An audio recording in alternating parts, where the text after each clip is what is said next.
Preliminary announcements, and just looking through the crowd here, and we have our state representative, Austin Davis here. Thank you for coming, and in a few minutes he'll be doing a presentation to one of our councilmen. We also have former councilwoman Jan Lorden, and I see former councilman Dan Lloyd. Is Dan still here? He was in here. Okay, so that's just to recognize. Anybody else have any other preliminary announcements? Okay, roll call. Councilman Ballas? Here. Councilman England? Here. Councilman Patrizzi? Here. Councilman Stein? Here. Councilman Tishan? Here. Councilman Bonadian? Here. President Faust? He's here. No.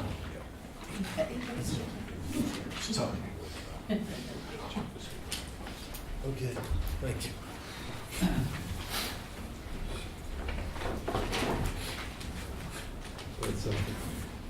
Thank you. Okay, we have a presentation. State Representative Davis and Councilman Tishan. Councilman, you join me up here.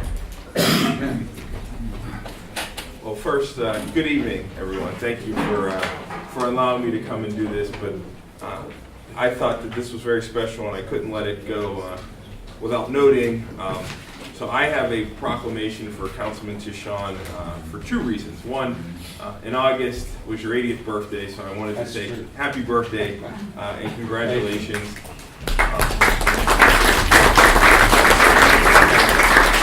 But the other thing is that you have served Munhall as a public servant here for 40 years, and that is something to be commemorated.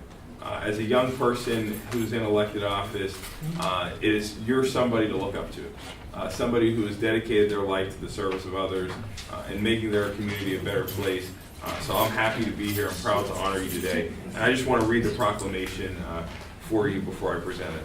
And it says, whereas the House of Representatives of Pennsylvania is always pleased to recognize those individuals who through their wisdom and experience have contributed to the enrichment and betterment of succeeding generations. And whereas John Tishan is being congratulated upon the momentous occasion of his 80th birthday, and whereas born in Munhall on August 2nd, 1938, Mr. Tishan has demonstrated the highest ideals of citizenship throughout the years and truly deserves special recognition. A graduate of Munhall High School, he has served this country with honor and distinction as a member of the United States Marine Corps from 1956 through 1958. After completing his military service, Mr. Tishan earned a bachelor's and master's degree from Duquesne University and began his career in education as a teacher and department chair at the Fox Chapel Area School District in 1963. He also served the school as a coach of its championship-winning baseball team and was inducted into the Sports Hall of Fame in 2005. Employed as a director of secondary education with the Steel Valley School District from 1980 to 2000, Mr. Tishan was instrumental in forming the Steel Valley Veterans Day Committee. A member of Munhall Borough Council since 2016, he previously served on council for 38 years, which included several terms as president, active with the Knights of Columbus, Council number 2201. Mr. Tishan serves as an umpire for baseball and a referee for basketball and softball. Happily married to Lois Fawcett Tishan since 1961. He is the proud father of 5 children, Matthew, Timothy, Linda, Leslie, and Nicole, and he also has been blessed with 8 grandchildren. Now therefore, the House of Representatives of the Commonwealth of Pennsylvania pays tribute to John Tishan upon the joyous celebration of his 80th birthday, notes with appreciation that he has generously contributed to the well-being of others, offers best wishes for every future happiness, and directs that a copy of this citation sponsored by the Honorable Austin A. Davis on August 6, 2018 be transmitted to Mr. Tishan. So congratulations and thank you.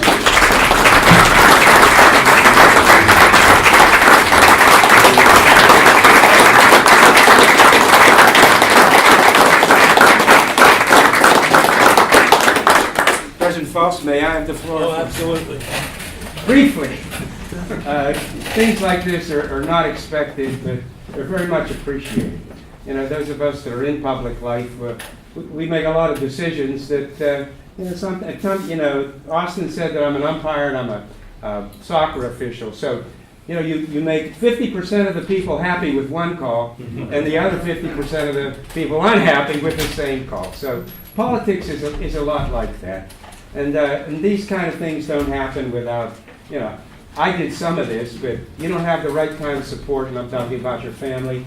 I'm talking about our borough frontliners, and I mean Boomer and Feisty and Joe Varhola and Eddie Pletch and Chief Campbell. Without those guys, and I think we have as good a management team as anybody has in the state right now.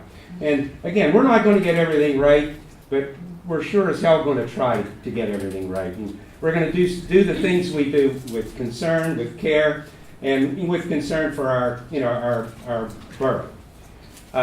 Last and not least, I'd like to thank Austin Davis, who, you know, in his few months in office has just been a dynamo, not because of this, but because of all the tough things he's doing, the tough issues he's taking proper stances on, and I wish him well, because he's got a tough road to hoe, and I'm sure he's going to be good on that road. So thanks again to my family, to my borough family, to Austin Davis. I didn't expect it, but I'll treasure it forever. Thank you.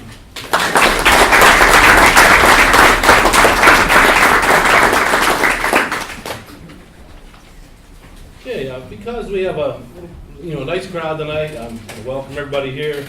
Wish you guys were here for all the meetings, but it's good that you're here tonight and everybody is taking interest in the borough and what's going on with Munhall Borough.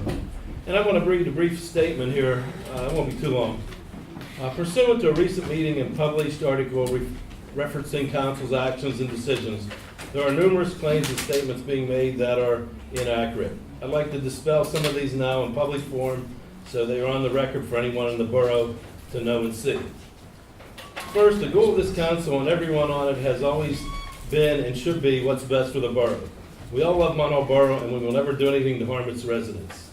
Second, any decision made regarding the borough council has been made in a public meeting exactly like this one, and there has not been any action taken in this council in secrecy. Third, the members of council are elected by the residents. We are your advocates. If any resident has a concern, we are more than willing to talk to him or her in public or private or a one-on-one. Fourth, the borough building is in, this is probably why a lot of you are here tonight, the borough building is in bad shape, and we have had a cost estimate telling us how bad and costly it would be to renovate. Believe me, we are doing our due diligence, and we will make sure before we move out of here, and if we do move into Willis Center, the property is right before we make any decision to move our operation there. Right, meaning the cost estimates, and there is no major problems with the building. And lastly, we all know and care about this borough, and council members do as well. We all know that you care about this borough, and council members do as well. All of us vote our own mind, and we have an obligation to do what's best for the borough, and we don't take it lightly. If I may? Yeah, Jay. I want to add something. I want to agree with Rob. I want to thank everybody for coming here. I would love to see this at every meeting because it shows that you care. You know, your reasons can vary. It doesn't matter. I like to see participation. It's regrettable that probably some of you are here on some misinformation that I've seen and heard about. So I think it's important for us to share the facts with you that are the facts that are public knowledge, so everybody can be on board and on the same page. And then if there's healthy discourse, that's never a bad thing. This is an important decision. You should take it seriously. We do. This has been a topic of discussion since February of 2017. It's nothing that we are taking lightly.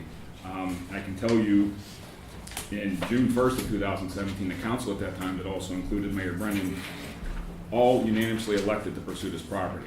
It was never a secret decision. It was never a divided decision. It was a unanimous decision. So everybody that was on council at that time decided to do it. Now, that being said, a couple of facts, and one of the things that really bothers me as a finance chair is people are accusing us of moving over there and it's going to raise taxes. The cost of that building, the estimate we received, is a conservative guess of $3.6 million to upgrade that building. The conservative estimate we got from the same firm for this building is $8.9 million. So if there's any tax implication, it's going to be if we stay here. In addition, over there, we already have a tenant ready to rent out a floor. So the cost to us is going to be offset by even more by revenue that we get from the rental income. So the combination of those two, plus, and this is strictly my vision, there's been no discussion of this going any further, but I would like to see, if that all works out and we can get out of here, we have a gorgeous field back there. It's a jewel. We have so many teams and universities that want to come and use this field. You'd never know it was there. The parking's terrible here. You can't see it unless you drive around the building. If it all works out for the betterment of this town, and I do want to stress for the betterment of this town, there's nothing to do with what I want or what anybody else wants. If this building were removed, we can make this a parking lot, make it visible to the street. I think it would explode the interest in that field even more, and certainly make using the field, even for people walking around the field, just to come down here and park and walk around the field. Like I said, that's just me, but I want to make sure that you know that nothing we've discussed has ever been in secrecy, because I saw some of these comments online, and it really upset me, because my integrity is the only thing I have at the end of the day, and I would never do anything that's not in the betterment of this town.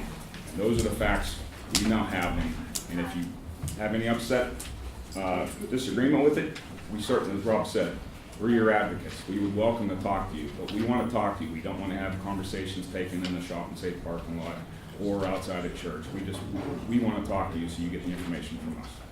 Thank you for being here.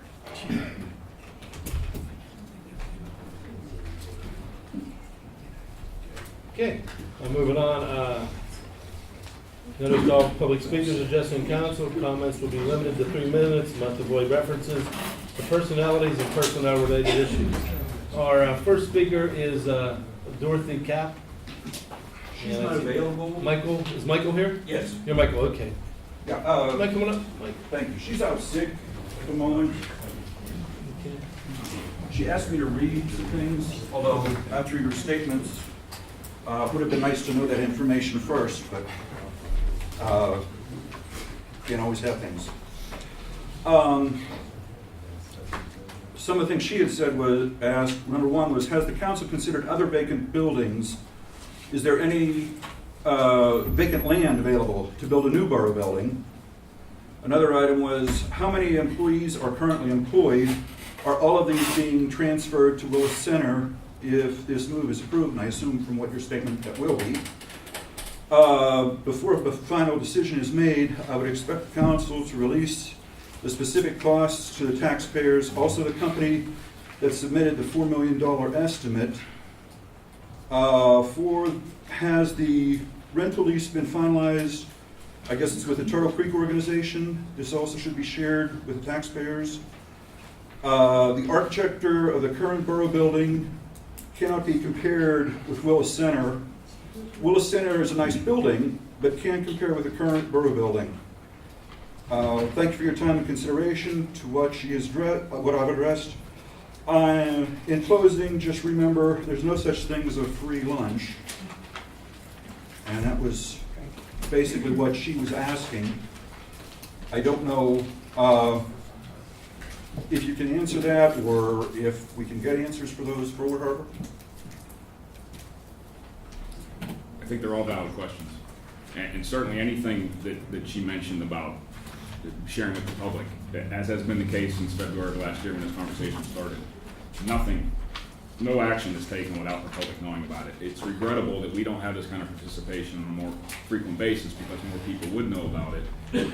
Be that as it may, that's water over the dam. I would welcome people made public in the minutes, in the agenda. We would present everything. We would certainly, especially something as monumental as moving a building from something that's been a landmark in this town, we would certainly make that well known. Okay. Could you leave that with us? Could you leave those questions? I can get you a copy. Yeah, it's good. Yes, a And copy. drop it off at the office probably next week. We'll stable to the request to know, and then we'll put that on our website as well, all the questions and all the answers. Okay. And then I'm up next, if that's acceptable. I had Oh. requested my own Okay, let me- time. Sure, go ahead. I'm gonna actually, we just put this clock in, it's working, I don't know. Your time is right. Okay. Mr. Mayor, if you would pass these. I know I don't have enough time to get to those. My concern is not all the factors were considered regarding the cost. I had heard $4 million when I asked for the information on the estimates. I was given the one from Hatch, which was very good as far as I was concerned, information-wise. And they based it on RS means, which was as a standard tool accepted anywhere in the country. I didn't have anything, though, from regarding Willis Center. Now, if I get the information correctly, the Borough building was constructed in the 1920s. It was added on in the 1940s, and Willis Center was built sometime in the 50s. Cost from the Homestead Hospital, Willis Center, two initial buildings were either $1 million or $1 million each for the 4 buildings. I'm not quite sure which. And I've even heard rumors that the Turtle Creek received these buildings for free. Again, rumors, no facts. The renovation costs, according to what I did get from Hatch, will be approximately $9 million. Now you're saying something else for the Willis Center. I think I heard a different figure than $4 million. It was like 3.6 was the Okay. conservative. Yeah.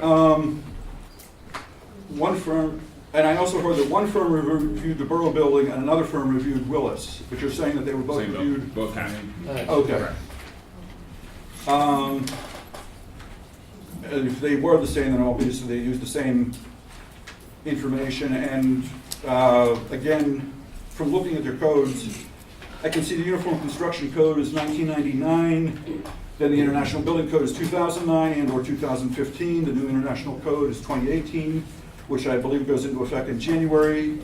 I wasn't sure which code you were using. I assumed, since you're the one that's doing it, and it's RS means it's current. So is that correct? Yeah, I mean, we didn't look at, we painted with pretty broad strokes to get, we're trying to Yeah. get budgetary, I'm trying to get the borough budgetary figures so they can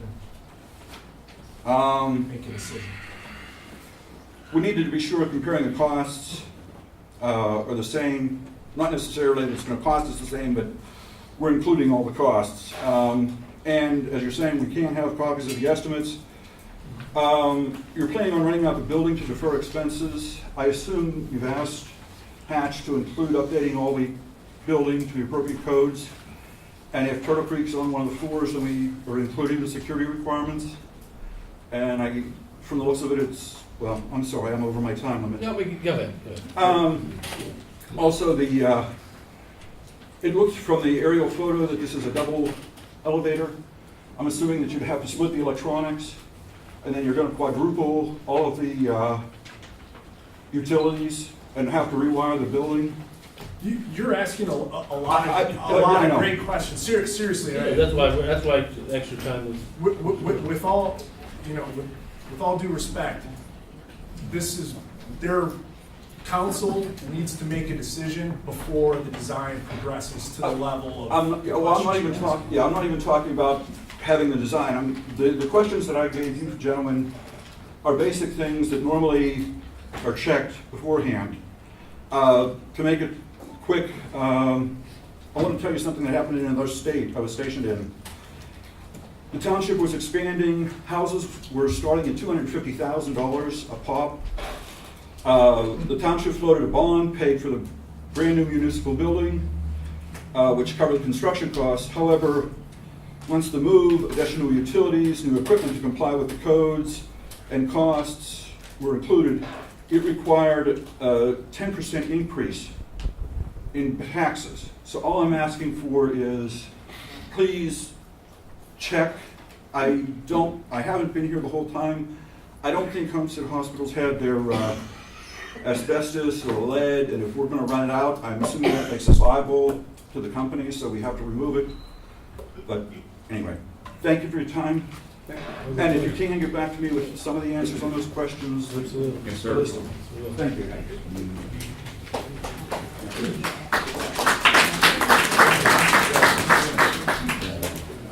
Okay, our next speaker on the agenda is Maureen Fry. Hi, Maureen. I also requested to be on the agenda to talk about cost for the Borough building versus the Willis Center. And I was told that I needed to file a right to know form, which I did. And then I received a note back, an email back, saying the only report available to us as the Willis Center report is via a construction company. and they will not release the report to us unless the borough agrees to pay $5,000. So some of my questions are, how much did we pay Hatch engineers for their report? Which is the only report that we have been given. Was it about 1,800? Well, if we could clear one thing up, it seems that we did not have these numbers for the Willis Center until today. We waited to do the structure assessment, and we got it done, what, August 24th? We're there, I spent half a day walking the building on August 24th. And then he went back and we asked him to have it prepared for today, since this is the next meeting from August 24th. Okay. So we just got that report back today. Okay, So we have that for you now. Okay, so when you did the one for the borough building, you did it that day, but you did not do Willis at all till today, or till this week. The report or the actual, we did this building first. Okay, I was asked, hey, what is it gonna take to fix this building? I came out here myself and I brought an electrical engineer and a mechanical engineer from our office. okay, We spent about half a day out here. We interviewed all the staff. I submitted that report to the borough in August. okay, Then I was asked by council, also the solicitor, to look, as a structural engineer, to look to make sure there were no major defects with the Willis Center. So I followed up with that. August 24th, I was there. Then I was also asked, would you mind preparing a parallel cost estimate similar to what you did for the existing borough building for the Willis Center? And I gave all that information to the borough today. So it's my fault. It's not. so we could all, if I fill in another right to know form, then I could get a copy of the cost, although you did mention, if I'm not mistaken, 3.6 million Yeah. to renovate Willis, but almost 9 million to renovate the borough building. Am I correct? Correct. And that would include everything over there. And that would include the demolition of this building, if we would That go doesn't down. include the demolition, no. Okay, I'm We haven't just made, there's no asking. decision made on a demolition yet. Okay. Can I ask, because in my email, it said, you did get a report by a construction company, but they wouldn't disclose it unless we paid $5,000. Who is the construction company? Franjo Construction. No, if I could elaborate on that, Okay. is when we came through this process, I don't know if anybody knows how many people Franjo helps and how many employees, but when we were going through this process, it's kind of a cool story. But anyways, Pat came in my office one day and said, I heard we're moving over there. I said, Pat, that's just me throwing smoke. So he went back and talked to a couple of the officers. And Sergeant Fuller got a little upset and he called somebody over there and said, hey, can we look at the building? And I said, Pat, what's a cop and a banker know about looking at that building? That's like your car breaking down, you're popping the hood open and you don't know what you're looking at. Why don't we call somebody who knows what they're doing? So Pat got on the phone and called somebody that in our backyard, we called a contractor in the backyard, that we grew up with, that we know, that they know the business. Now, we could have called somebody in West Virginia and looked at the yellow page and said, hey, can you come up to Munhall and give us an itemized idea on if this is worth pursuing? But we didn't know anybody in West Virginia, so we just figured we'd call somebody in our backyard and ask them if they could give us a hand here. Something else I'd like to add, we are not paying them the $5,000. So whatever they did was a one-time thing. Yeah, we don't need their assistance. We went elsewhere. Now, the work that they brought in, and you asked why $5,000, it's going to be, the product that they would have gave us is like a toll. They'd be able to give it to another contractor or us and say, okay, you can take this and you can use it. And you need to know that they didn't just come out here and take a picture and look at it. They had the blueprints.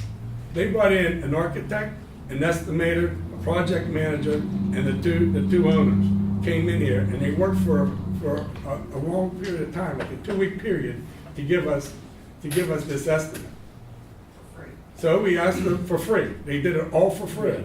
The architect that they use is not on their payroll. They had to pay this person to do it. But it was all free and they did it. So now we asked them for a formal report to do our due diligence, and they said, well, yeah, I have money invested in that. It's gonna cost you $5,000, but when you're, at the end of the day, you're gonna be able to use that. It's gonna save you money down the road. Whether they're hired or not. Whether they're hired or not. Sounds like they are. Pardon me? Sounds like they are. No, Well, I mean, Nobody's hired them. blueprints a year ago. I don't know where you saw the blueprints, but rest assured, Munhall Borough cannot go out and say, here, do the business. There's laws against that. Anything over $19,600, you have to do a request for proposal. It has to be posted in the paper multiple times. And then they come in here and it's a sealed bid and we go through a process. This isn't somebody's gonna be able to give it, it's not a hot water tank that you're asking somebody to put in. This is a $1 million project. We gotta follow the rules just like everyone else. And we plan on doing that. Where this came out, we asked them for help. We asked them for help. Can you help us and let us know if it's worth going to council and saying, let's look into it. That's all we asked them. Where this comes, that we're giving them the business, rumors. Somebody just wants to start trouble in that. There's no, I I don't even know Franjo. I mean, I'm probably one of those people that don't know. the Can I guy. say something about Franjo, and I don't know Franjo from Adam either. I don't know if the people are aware, but he did do a wonderful thing up at St. Teresa's. And he put that lab in there, and it's beautiful, if anybody ever seen it. And it didn't cost St. Teresa's or the borough a penny. So you can take that into consideration too, what he did for the borough for nothing. Yeah, Rich is right. They have a stake in the town. That's it. The one Frank and Leonello, I said I coached him in American Legion. I found that out when we attended the grand opening of that computer room. I said, are you my Frankie from 38 years ago? And he said, yeah. So that's how I know Fran Joe. I think everybody in this room, all of you on council, and everybody behind me, I think we all have the same thing, feelings. We all love Munhall. I know you were representing us, and I think I'll speak for myself. I thank you for the time you give, but I also want to say, I thank God you didn't pay $5,000, and then we hear about it. This is what, like as I often say, just inform us each meeting. Don't pop it on us when nobody's around, because that's how rumors start. And that's on both sides. You hear things at Shop and Save, you hear things at church, I hear things at... We don't need to do that. If we all love Munhall, we ought to all be working together. Sure. Okay? Here. And I really do want to say, I think the purpose of getting Franjo, of getting Hatch, of getting Dick Corporation, of getting Scalo, or I'll name 10 more. Get everyone you can get so we can compare. Because to me, to say, well, we'll give you your report if you give us 5,000, I'm just telling you from my side. I think it sounds like a bribe, and I don't think it sounds good. And I personally think the purpose of getting reports is so that all of us can decide, can discuss, and can compare. Sure. That's all we want. I don't think anybody's here to somebody else, okay?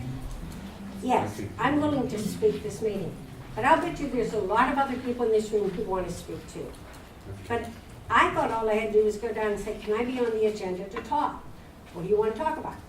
Comparison of this building to that. You need a right to know form. You don't need that to speak at the meeting. You don't need that. It was a request form to speak, not a right to know. Oh, right, You don't need request, that. right. All you need to But do I is didn't know that. tell So them you need to I speak at find the that meeting. something new, okay? And And that's I it. do thank you for taking your time to tell us, because that's all we want.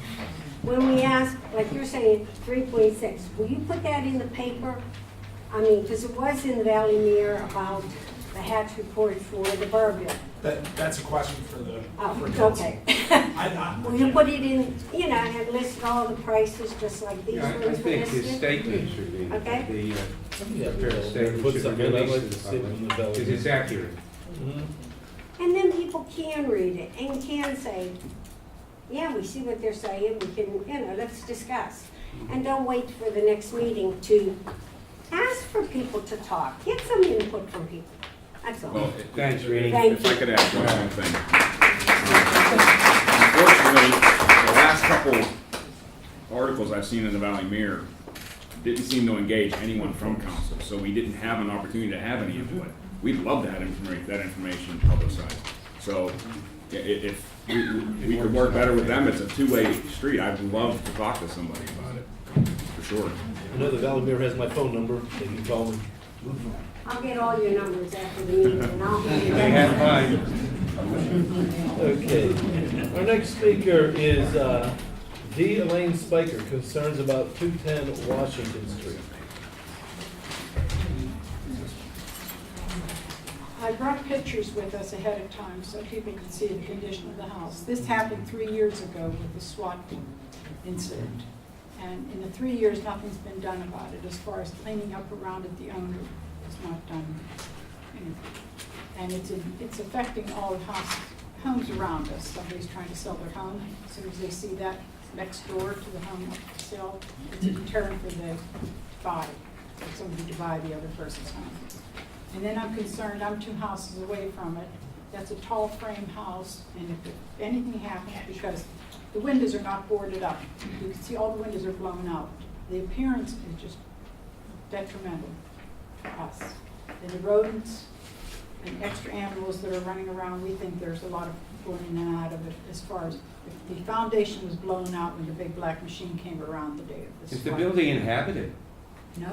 No, it's been vacant for 3 years, right? 3 years, October the 15th this year will be 3 years. That happened in 2015, October the 1st, on a Thursday. Yeah. We're aware of that. It's in litigation right now, September 27th. I will be at a conciliation from Judge Delavecchia to see what was going to happen. We are aware of it. Okay, I understood I'd overheard somewhere that was in litigation. Overheard, I told you. Exactly. But, okay, so we're hoping that after the litigation is finalized, whatever the decision is, if the house can be demolished as soon as possible. That's what we're shooting for on the 27th. We don't want it any more than we do. And I mean, it's just 3 years and the owner's not gonna do anything about it, nothing's been returned.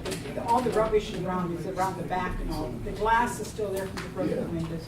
The fence was taken down by the big machine that came into the yard, so kids can get into it. The foundation has a big fence. The whole thing is boarded up. Okay? Now, he just checked with the solicitor on something to see what we can say, being there is litigation. There is Nobody wants to make- there is litigation. We're about to make decisions. He's suing us So I, and the state and and the the city state. County. and the county Right, It's yeah. suing everybody. And the and his house. homeowners. Thank you. You're welcome, thank you. Okay, the next speaker is Jean Cordsdefet? How am I saying it? Cordsdefet? I get to try it. Okay, I am talking about the house at 210 Washington Street also. My mother and I own the house next door to this house, and this house is just awful to even look at. It is just so deplorable, with the windows all broken, and you see birds flying in and out of the window. I mean, this house really needs to come down. And it's also a fire hazard. It's a frame house, and, you know, this is, I mean, if kids get in there, you know how kids are, they're curious. So it's a health, safety, and fire hazard. And I agree with everything Elaine said, so that's all I have to say. We are aware of that, and it's in litigation. Yes, I know. And basically, that is the answer, and that's not the answer we can give because of litigation, but after litigation, we hope we can Well, move hopefully forward. it And goes believe it or fast. not, he's suing us. Yeah, I heard that. But thank you for your time. You're welcome. I'd like Thank to you. comment on that. I'd like to Sure, comment on yeah. the situation Sure, man. at Washington Street. Oh. Because I did receive phone calls on Washington Street, and I did call Dave Cannon about Washington Street and asked him to ask our solicitor if there was anything that we could do about this problem. certainly I think Munhall has a responsibility to cite the owner of the property, because he's not maintaining the property at all anyway, so we should be citing him back as well, putting things against him, because he is a deterrent to the neighborhood, he is causing a nuisance to the neighborhood, and he's not maintaining his property, probably not paying taxes on the property, and it's been 3 years now. It could be sold at a sheriff's sale, but right away it could be brought up to sheriff's sale. So we should be as aggressive as we can with this situation to protect our neighbors. So I want to bring that up, that I did bring that to Dave's attention. I believe he spoke to our solicitor about this. I don't know if he did or not.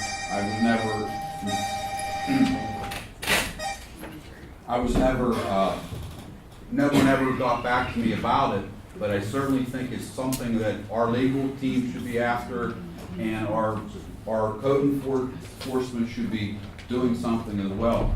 So enlighten me. Well, I'll answer that. A year and a half ago, I actually tried to take an individual to the magistrate. The magistrate threw it out because it's in litigation. So he did try to enforce it. And I can tell you that, in my opinion, we should be able to still cite the landlord, but the owner, but he could easily go to the judge and accuse us of being retaliatory. And I would expect in this kind of case, the judge probably would impose a stay. And in terms of, you suggested a sheriff's sale, that would take a year to get that done. I can tell you, because I'm aware of the litigation, although I don't represent the borough because we have insurance counsel defending this lawsuit filed by the owner, but we are this close to hopefully achieving a resolution, a total resolution of this, which would satisfy the neighbors and the public.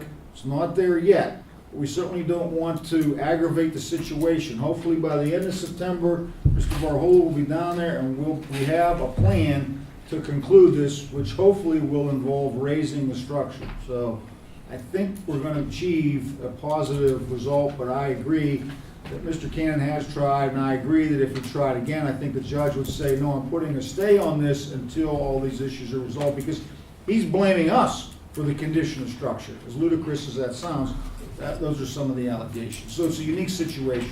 Okay, thank you. Thank you very much. Our next speaker is Sylvia Garcia Hernandez.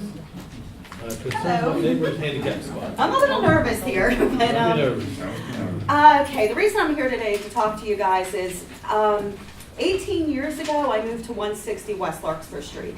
Now, I don't know if any of you know the area, but parking up there is horrendous, especially if some of the houses have 2 cars, even 3 spaces. I came home on August 22nd to find out that they put a handicap spot across the street from my house. And I was a little bit surprised, because the 18 years that I have lived there, I have always parked there. The owners of the house never parked there, other than when the wife was was sick. The husband would pull up, let the wife get in the car and sew. And I understand that. I like the family very much. I have no problem with them personally. But they have never used the street for parking. They have a 4-car garage behind their house. I have pictures, and I know Mr. Warhola knows where I'm talking about. And they have a parking space. All the years that I have lived there, they have parked in the garage. Never one single evening or night has their car been left on the street to park.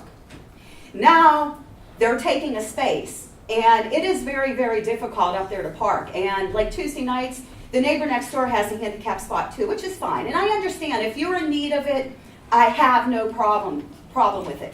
But to me, this is being abused.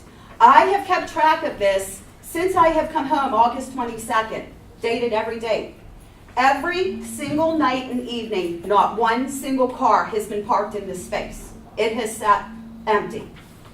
The owner of the house, if he is parked there, might park there for a little while, he comes out, takes his car, and locks it in the garage. Like I said, he has a 4-car garage and then a big empty space. In the meantime, the spot's sitting there. There are times on Tuesday night that the lady next door who has a handicap spot, her husband has a band come and play. And they all rehearse at the house. Needless to say, take up all the parking spaces. Then me or my husband have to park in our front yard because we have nowhere to park. Now, right now, it's not quite as difficult because the house next door to me is vacant, but when people move back in there, Parking up there is hell. And I have no problem if the owner of the house is in sincere need of the parking space. Like I said, I have nothing wrong with them personally. But the only time that I really see that space used is one time on the 6th, a car from a couple houses up was parked in the spot because a water line had broke. So they had pulled down and they parked in that spot for a couple hours during the day. Other than that, rest of the evening, all night, the parking spot sat empty. The only other time that I see this parking spot used is when his daughter or son-in-law are coming over to drop off the children, to drop off his grandchildren, and to pick them up. And I just feel that that's really wrong. I should not have to park in my front yard when, like I said, for 18 and a half years, I've always parked there. And if he truly needs it, like I said, I have no problem. But the owner of the house, I have yet to see him park out there any longer than a half an hour on the couple days. Now, if you guys want this, you're more than welcome to have it. I've kept track of it every single day, every night. I have pictures of the back of his backyard, his garage, which is a 4-car garage, and a huge parking space. When him and his family, him and his wife lived there, like I said, they have always parked in the back. So I don't understand why a parking space is now being taken to sit there as a personal parking space for his daughter to drop the kids off and pick them up. I'm quite upset about it, and I shouldn't have to park in my front yard. I have nowhere else to park. I do have a small garage in the back that was built like in the 1940s. It's wood. We use it as a shed. I have one little space next to it that we have an old pickup truck that is sitting there. Other than that, the parking is where I've parked since I moved in May of 2000. And my husband has an F-150 and I have a Ford Fusion. So half the time I'm parked in my front yard. And I just think it's unfair. Like I said, I'm sorry, I'm a little nervous. Has anybody looked into this situation, Chief? I'll handle it. I mean, it needs looked into, you know. I spoke to Jimmy about it. Jimmy's the one who does the site inspections for handicap signs. He said the guy had the proper paperwork. He had some kind of back injury where he had drugs in his back. And you know what, and I would not deny, like I said, I like him personally. I've never had problems with them. His wife and me were really good friends. Please, let me Okay, finish. okay, I'm The sorry. process is if they have the proper paperwork from their doctor, from the state saying they're handicapped, they're requesting that because it's a hardship to go to that other parking area. It's harder for them to get to. Then we have to, by law, oblige them, just unless there's one right there already. So I would like to get that information out for you. And like I said, I'm all for it, honestly, but the owner of the house never even parks there. I will have one of my guys monitor it, and you know, if it's not being used, then we will have a conversation. But I'll speak to you outside in 2 minutes. If you want to do it. Okay, appreciate Okay. it. Thank you for your time. Thank you. Want me to handle that? Fire outside now? Is that okay? Oh, yeah, sure, if you want to take it, whatever else, that's fine. I'll take care of it. On your scorecards, add on Mr. Mike Waldron. He wanted to talk something about maps. Is Mike still here? Yeah, he is. Okay, I didn't see him. He called in and we didn't get him on here on the sheet, but he's. Before you start, I want to say to Mr. Tishan, not only just thank you for your borough participation, thank you for your service to the country. If I heard it right, you were a Korean vet. I had 2 brothers. Thank you very much. Korea, so thank you so very much for that. My intention was to come up, and it was to talk about maps, but a couple months I talked to the president, and I made a public announcement here that the borough had not helped maps, and went back and looked in the records, and the borough of Munhall did help maps with their utilities quite some years ago when we were really in some financial problems. So I wanted to apologize publicly to the council and to Munhall Borough for making a statement that was not correct. But MAP still needs help. And I did see that MAP's made the budget of the council, but we're now in September and we haven't seen any of that money that I see that's budgeted for MAPs, and it's almost time for you to do your 2019 budget. But the main thing, even just as important as that, and not even knowing what your meeting was going to be about the Willis Center and that building. Because it's been, I know, at least 8 years, I have been asking this borough, and with all the things you're into, we've been put on the back burner. Will you give us that building and that parking lot? We have a substantial amount of money invested in that building, from Mickey's Garage to what it is now. And we are all self-sufficient. I mean, we buy our own trucks. We pay our own bills. We buy our own gasoline. We replace our own trucks from $157,000 to $187,000 a piece. We have 32 union employees to run an ambulance service 7 days a week, 24 hours a day, including holidays and birthdays. We supply this borough. So we do need help, but one of the problems we have, and then especially if you take on the mammoth decision of relocating anywhere or whatever, would you consider subdividing and donating to MAPS the building that we're in and the parking lot behind us, and in the event that MAPS would go under or go out of business or quit or whatever, it would go back to the original owner for the same amount of $1 or whatever. We need to know where we are and going to be, and not, wait on decisions on, what we should do. We have kept our subscriptions down. They're going out next month, and you'll see there's been no increase in subscriptions. And I'm about the only business that I know that pays the $100 a year. We cannot get our subscription. We make $62,000 to $64,000 a year in our subscriptions. Our gas bill is $3,500. Fuel bill is $3,500 a month. So this is why I'm saying, so to not even have the worry of, what decision you make on relocating, and I commend you for your attempts of what you're doing. But my thing is the president of MAPS to see that we survive and not worry about what we're going to do. We built that building over there, our own money, your building, our money, your property, our money. We'd like to know, would you make the decision, just yes or no, so it's been 8 years I've been asking, 3 presidents I think have gone through asking. Would you give us that building? Sell it to us for $1, we go out of business, it goes right back to you for $1. Maybe $2 then. You gotta make a lot of money, But please, would you take that into consideration immediately and not put us back on the back burner? And if we're in the budget, then we have the money. Please.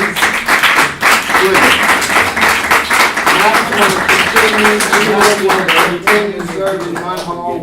We love it. West Homestead and Homestead. And we hope we're doing a great job, and we're trying to keep costs down, but we need your help. Thank you. Any questions? Sure. Thank you. Okay. That concludes the citizen portion. Reports from board officials. Mayor, you're up. Thank you. Thank you all for coming tonight. Good to see a house full of people here. I'd like to start off by enlightening council about the Halloween parade. I was just made aware that it may be in question. Has anyone notified anyone? I talked to Rob, but Councilman, do you know about the Main Street businessmen are not going to sponsor the Halloween parade? No. So there's I'll talk to a Joe on it lawsuit after that's he's talked. brought against someone, against the borough, against them, against other people involved, but the president of the Main Street businessmen came to me and said that they're concerned about money, and if they have to defend this with themselves, they don't have insurance, I don't believe. So they are looking for borough, I believe, to maybe step in and take some action. So I wanted to make that announcement first because Mayor, didn't number 4 sponsor that Halloween parade, the people up number 4? I think they're very much involved, but I think the Main Street businessmen are the people that actually sponsor it and. I thought they got out of that part of sponsor. Well, I don't know. Ed, would you know? It's sponsored by the Main Street Business Association, and it's kind of co-sponsored by the Borough of Munhall, and number 4. Works hand in hand. He does. I know. So I wanted to make that announcement. I wanted everyone to know that. I certainly think it is a major event in our town with the kids. I think we need to talk to who runs it from number 4. Lori Corsi. Lori Corsi. I can tell you that it's getting a little late now to start the planning on that. I just talked to her, she just said this month, she hasn't heard anything, somebody's doing for this spring night. Right. So, they're not doing So I think we need to really move quickly if we're going to do that this year. Okay. Secondly, I would personally like to thank the number 5 fireman, Dave Smoley, and the group of firemen from up there. During the time when Senator McCain laid in state and our flags were put half-staff, I went to the cemetery and I tried to lower the flag to half-staff, and the rope got stuck and broke on me, and now I've got the flag there, and I got the wind, take the flag out of my hand. Now the string goes up the pole, and I've got no more flag up there. So they did come a day later or 2 and put a new string on the flagpole, and they raised the flag up there for me. And I've never not been able to thank them, but I want you to thank the fire department I for will that. absolutely relay your thanks. Yes. So I mean that was commendable, and I thank them very much. It was a great gesture on their part. Also, I want to thank the fire company and the police department for all the troubles we've had in the last week about the flooding situation on Shady Avenue. And I thought someone was going to talk about that today, but no one spoke about that problem there. I see that's on the agenda for consideration. I want to ask about that in a minute.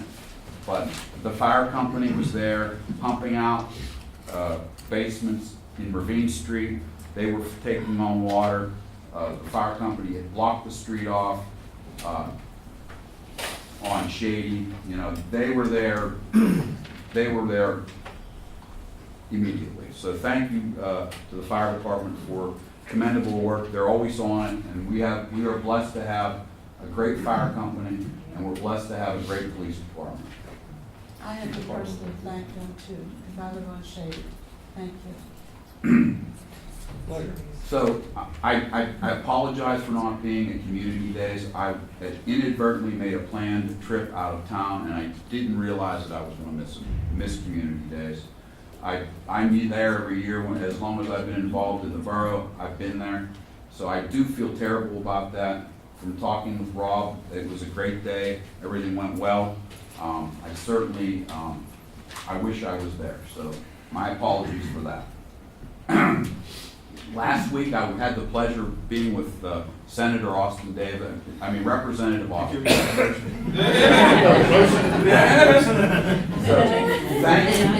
I want to personally thank him. He's here right now.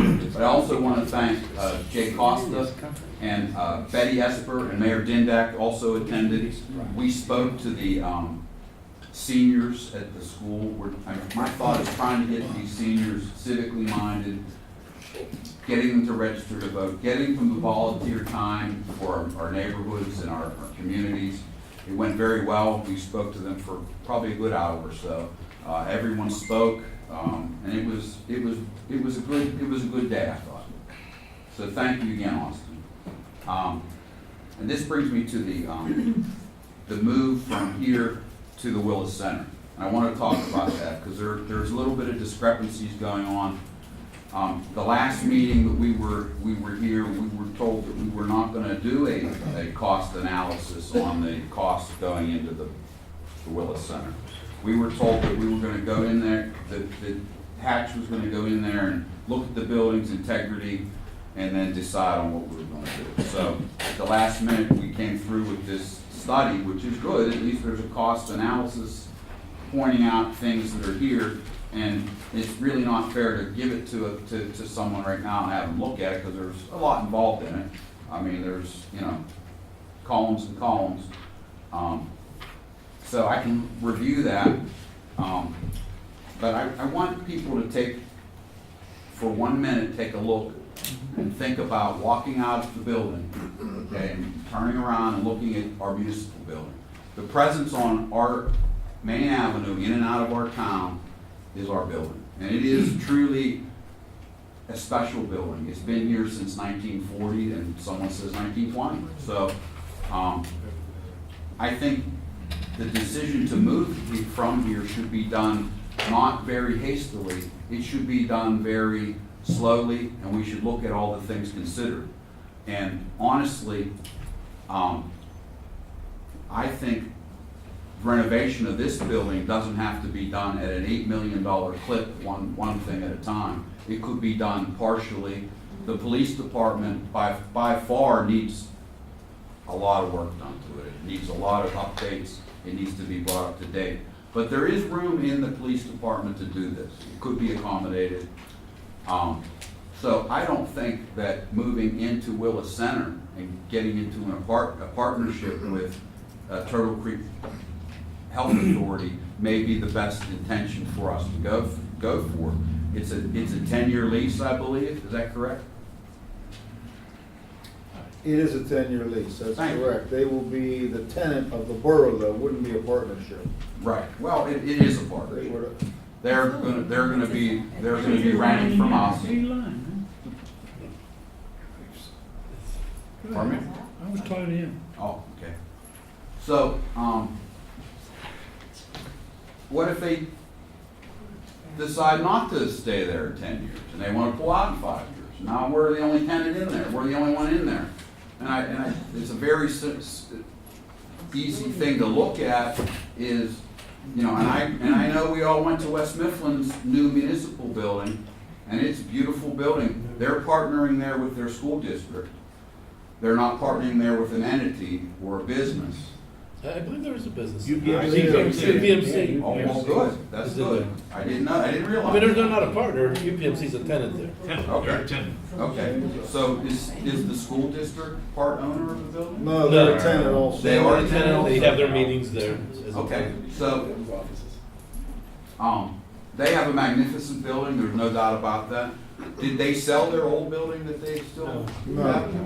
So they have an eyesore out there that they can't sell. If we move out of our building, which is a beautiful building, I mean, anyone here would have to agree, it's a beautiful building.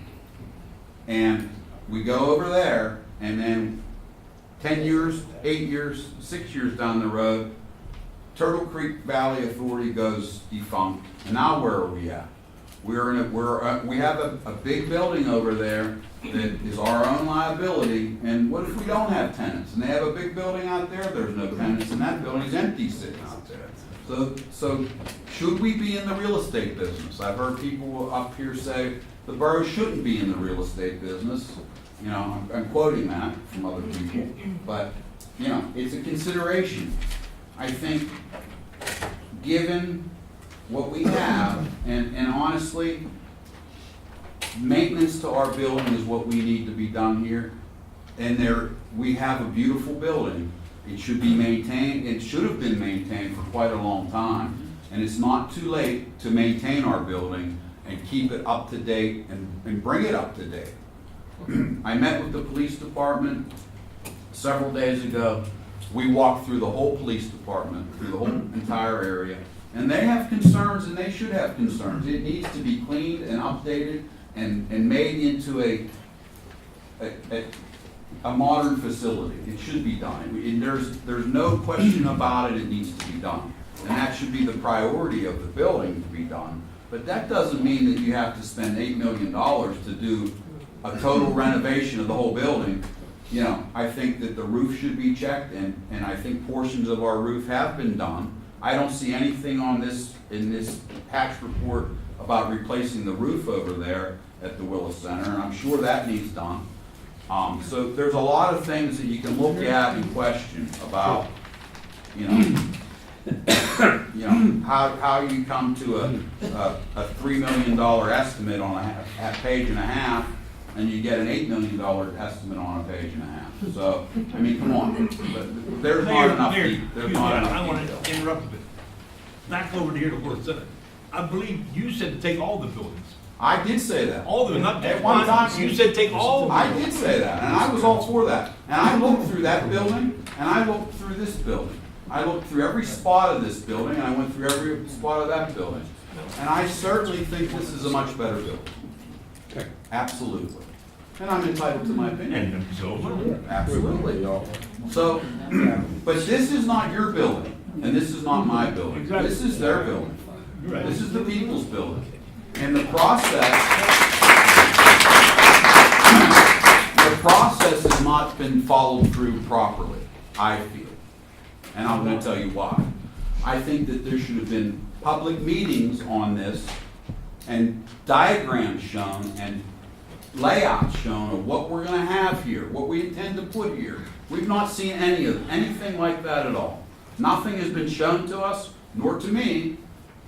So, looking at this engineer's report here of this building, that doesn't tell us anything. And I believe there's parking arrangements for this building. So we're still going to have parking issues for this building where you're not going to be able to park in front of the building. I believe that Turtle Creek has the major parking in front of the building. Am I correct? Mayor, I think the contract calls for us to have 15 parking spots over there, if I'm not mistaken. Is that in the front of the building? In front of the building, correct. And how many And over here, what do we have over here? And how many parking spots are there I total in front? I have not counted them. I know that the contract states 15 parking spaces. Yeah, there was a pre-existing We had that agreement that was between negotiated. Turtle Creek and Blind Vision that reserved all that parking. And as part of the process, I was instructed before the donation agreement, which has already been approved, was that we had to secure reserved parking exclusive for this borough, all in front of that building. And that was done. They all agreed to that. So that has been reserved. So it would be nice for the people to see what you're proposing. Instead, we've not seen anything. The people don't know. The people are concerned about what's going to happen there. Are Turtle Creek Valley mental health patients going to be walking into the building? Are they going to be upstairs being treated upstairs? We don't know. No one knows what the plan is. And all truth and fairness, that needs to be presented to our residents. It should be presented in a professional way, and it's not been. That's the problem I have. I don't have a problem at looking at, I did look at the buildings. We didn't get all the buildings either, Harvey. They left another building out of the. I said all I said was you said back then. You said I thought all we should, buildings. absolutely. But I did look at all the buildings, and I don't know if all council has looked at all through the building. I don't know if all council has looked through all our building that we have right now. Yours? So yes. So Doesn't take long to walk through it. no, it doesn't. I don't mean, know. you said you spent the day with the police walking through it. That police area, that should take anywhere from 1 to 2 minutes. I sat down with the police department and I went through. It's not big over there. I went through the list of things that they wanted to see that they would have liked to have seen done. I have it right here. And we went over all the issues with them. I spent about 2.5 hours with them. And we walked through the Oh, building. yeah, you walk through it, you talk. There's room over there? There's a lot of room over there. You talking about that garage? We have garage space there. We have locker rooms downstairs. We have a shooting range downstairs. We have bathrooms and shower facilities downstairs. They're not being used. They're not being cleaned. They're not being maintained. There's not water running in them. They're shut off. It's a mess. It needs to be updated. It should be updated. It's not a reason to move out of this building and over into a new building because we haven't maintained our building. It's not a reason to leave a historic building like it should. This should have a historic status put on it. Probably should. And it shouldn't be demolished. But if you, like you said walk out the front and turn around and look. Yeah. If you do, look up, because it's cracking pretty good. Well, right where these people walking out the door, it's cracking pretty good. and it should be fixed. And it should be maintained. And if you're That's aware that of it, sandstone. How do you do that? and if you're aware of it, you get it fixed. So, That's part of the problem, Harvey. We're not, nothing is getting fixed. Nothing has been getting fixed. We're waiting because we're gonna move.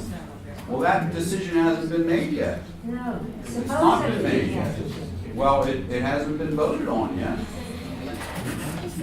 Mayor, can you tell me, how much does it cost to buy that building over there? It's being given to us. Given to it, okay. And you have been on council, why hasn't it been maintained when you were on council? It's one voice. Well, let me tell you. Let me answer you, because I'll be more than happy to tell you. When I got on council, I was sworn in and the balance was zero. Actually, it was less than zero. It was really not a good time. My first council meeting, the building was filled with people here because there was no money. That's why. Yeah, so for the first 2 years of my experience of being on council was dealing with day to day, what are we going to do and how are we going to operate the borough. It was a lot different than when Mr. Tishan and Mr. Stein got elected 4 years later, because we had fixed a lot of things that had happened. And when we come on, though, we had let some thieves go. Yeah. Yes. When we hired capable people, the thieves are either in jail or in California somewhere. That's what happened when Mr. Stein and I came on. I didn't hire any of the thieves, so don't yell at me. Okay? Tell me who to yell at. You're yelling at me. If I want to, I will. Go ahead. So I say wrap it up, Mayor. Excuse me. Well, Okay, Mayor, you still have the floor. We just have to keep order in the meeting. Thank you. No booze, no hisses. I see where I stand again. Don't I? So, where was I at? Yeah, so at the time, there was no money left. It was gone. It was run into the ground, okay, and mismanaged. So, where was I at with my papers? I'm so misunderstood now. So, honestly, the blame is not on the police department for this move. They are willing to work with whatever is presented to them. The police officers that I met with yesterday, they are willing to work in this building, they're willing to work in that building. All they want is a clean, healthy environment to work in. They want the best that they can have for them. It should be given to them. They should not have to work in a police department that's filthy dirty, that hasn't been cleaned in 5 years or 10 years. The floor has not been cleaned at all. The bathrooms need to be updated. They should have their own bathroom in the police department. They shouldn't have to walk out and go over to the bathroom out in the hallway. I have a whole list of things that they would like to do, and every one of them is a valid reason for wanting to get updates to the borough building. But it's still not a valid reason to move out of our borough building into a building that we don't know what the future is going to lie for us. When 10 years from now, when this building's knocked down, and that building is an elephant over there, sitting there like a big whale, and we look back and say, man, we wish we had our borough building back. And I don't want that to happen.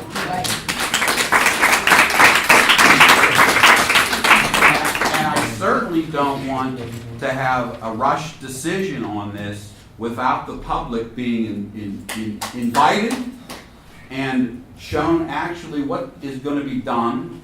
We want to see drawings, we want to see plans, we want to see a floor plan, we want to see the parking of what we're going to be having to live with, and we're not seeing any of that at all. And an $8 million estimate to redo this building is not a good estimate. I'm sorry. It's not, because it doesn't need to be done all at once, and it doesn't have to have a $1.5 million coverage. Well, we're not sure what we're going to do, so we'll put $1.2 million on top of that to get to $8.5 million. So I believe that's by law they have to do that. Is that correct? Do you have to? No, it's just typical for this level of cost estimate. Right. This is a really broad, and to be fair, so the same contingency was put on the estimate for the Willis building. So if you want to compare apples to apples, it's 3.6 to 8.9, or if you want to compare oranges to oranges, it's 2.9 versus 7 million. And the extra money is just a contingency. Colin, I have nothing personally, I'm not personally attacking you or No. saying anything about it. Just So, explain it, yeah. It's just it's very hard to believe that the numbers that you came up with are just about the same numbers that were given to us about a year ago in a conversation. Maybe you feel we should get somebody else then? Seems like he's not doing the right thing. I didn't say that, you did. No, you just said. No, I didn't. You just said these numbers ain't right. I said that these numbers coincide with the same numbers that we were given a cost estimate of roughly a year ago from Franjo. They probably use, in all fairness, we probably use similar estimating. Well, maybe tools so, or and benchmarks. that's why I said to you, I'm personally not attacking you. I'm looking at what you're saying. No offense taken, yeah. Thank you, because I'm not meaning any offense. Maybe you are, Mr. Ingles, thinking I'm being offensive, but I'm not. Okay. Okay? I think it needs to be brought to the public's attention and presented properly. That's what I have a real problem with, and it's not been. And for you to give me an estimate the day before, like you did yesterday, I never got to read it, I never saw it, and it appears out of the blue, which last month you said, we're not gonna do that. So I do question that. And that's all I have to say. I said we weren't gonna do it, by the way. Last month, you said that you were not gonna have I a didn't cost. say that. It I was didn't say that. It was. The minutes don't say everything. No. So I just think that councilmen should think what you're gonna do if you're gonna move over to there, because the people don't wanna see that done. The people wanna see us stay in our building. Mr. Mayor, give the rude interruption, but could you look into the GOAT program to bring them up, to take care of the cemetery? You know, it's an excellent program that would cut down liability. I agree. I love the sun. I would love to see the goats in there. Yeah, I called the city of We've looked Pittsburgh. into it. We've looked into it. Okay. So thank you, Thank you. Mr. President. Okay, we're gonna move on. There really is not a lot of discussion on this. Make it short, please. I mean, because one leads into another. Yeah, Okay, I- this is one leads into another, that's the only thing. I would just You, like then to you, say, you. I think everybody is thinking the same thing.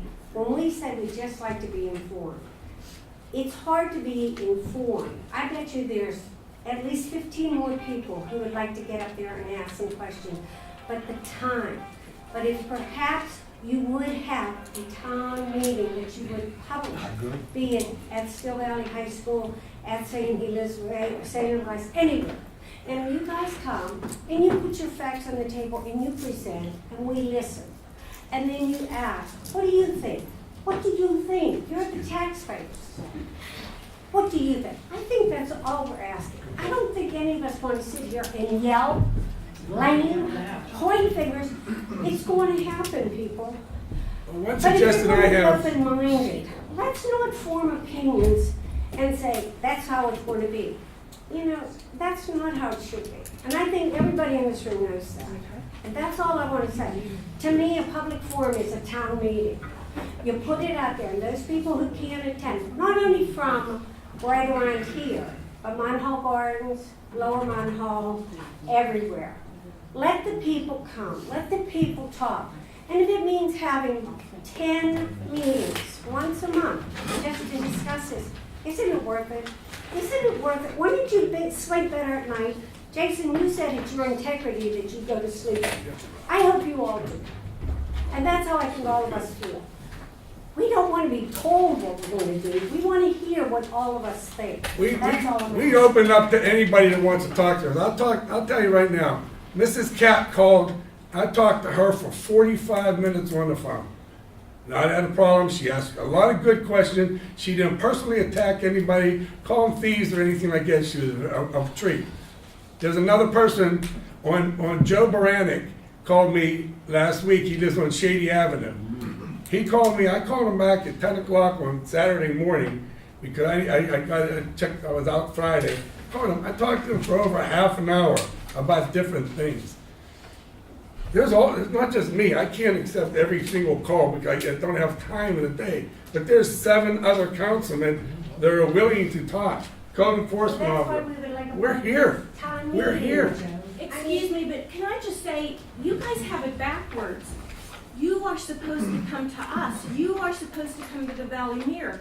We have to find these things out on our own. Then we put the information out there and you all get mad at us because we are sharing what we're learning. It's up to you to tell us what you're thinking, what kind of bids you're getting. You didn't do that. You don't do that. And now you're angry because we're showing up here to ask you questions.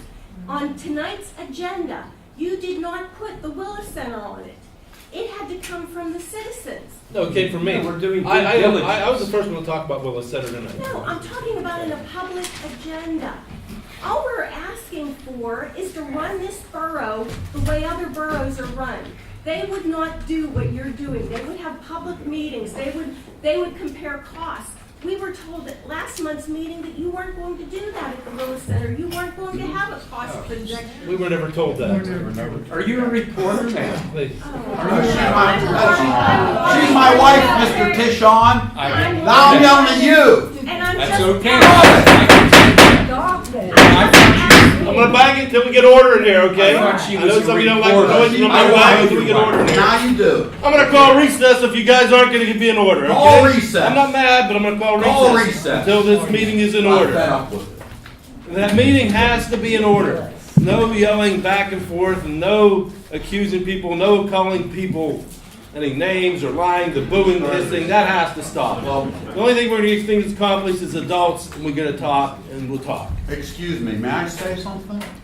I would never speak to any woman and accuse her of being a reporter, okay? She asked a question. So, I'll respond. so let me just tell you. Go ahead. I would, if your wife had a question, was speaking in public here, I would give her the utmost respect. I did. That was not a disrespectful question.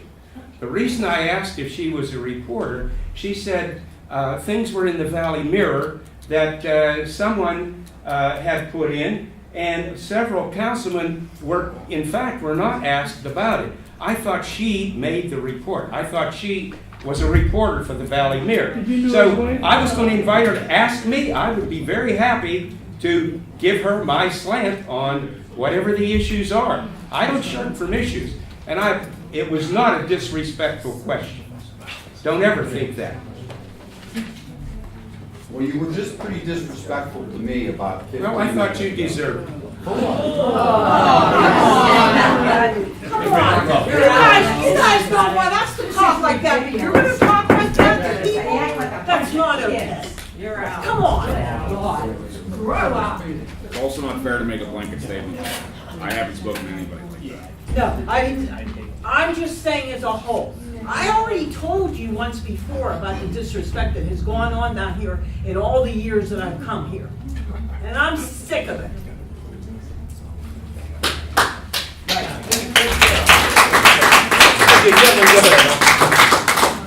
So finish, Laura.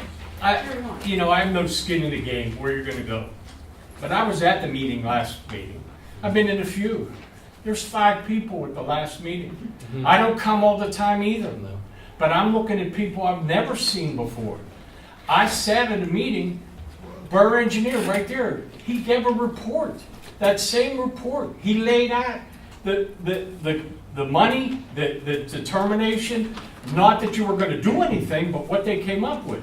So when I hear people, and you people sit here and say, they don't tell anybody, I was here. They tell people. It's there. Go look at the meeting. Go look at the notes. Guess what? You can look at these online, and you can see what they say. That borough engineer, he's not for us. He gave a report, and he was there, and you were here too. I was. And he gave a report of what the money was, the $8 million you're talking about. And it's like mystery, like nobody ever heard this before. And then he talked about how much to do. What? Did he give a report about the Willis Center? Yes. And he said how Not much the it report. cost. He said he gave a report here, and they Okay, were well, working on that's it. what he was saying, though, that last time there was nothing said about how much the Willis Center weighed. And they just get the report now, and they Yeah, didn't make any decision. There was no vote. Okay, please, in order this meeting, I am not taking, unfortunately, if the voices are gonna be raised and people are gonna question people and challenge things, we're not gonna continue like this, okay? And I'm gonna be honest with you. The meetings that you're requesting, I would love to come to them, but please, there has to be order. We respect you. You need to respect us too, okay? We can't be accused of things, we can't be accused of doing anything, because we're not. We're not doing anything wrong. I addressed this in my things earlier. I'd be more than happy to come, but I'll tell you what, if I'm getting yelled at, I'm walking. Okay? I'm never gonna yell at anybody here. But if I get yelled at, I walk out of your meeting. I'm not gonna sit at a meeting like that. But I can take anything professional. Somebody treats me as professional person here, and I'll treat you all professional. With no disrespect, he's the first one that started yelling. Exactly. There were some booze and hisses earlier. Yes, he did. If I might have the floor, briefly, I apologize for my outburst. When people say things that make me angry, I get angry. Hey, And don't I you should talk shut to up. me like that. I apologize. I don't even know you. Wait. Who are What's you? going on? Talking to me like, I don't even know this guy. Please. Okay. My apologies. Everybody, please show respect for each other. That's one of the big problems here. We need to all show respect for each other at all times.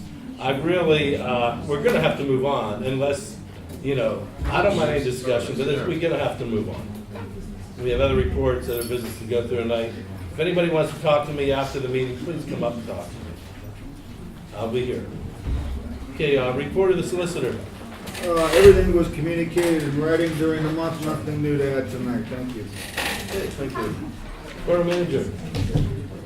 First thing on my report is 210 Washington Street update. Oh, we already did that. Budget meeting schedules in the packets.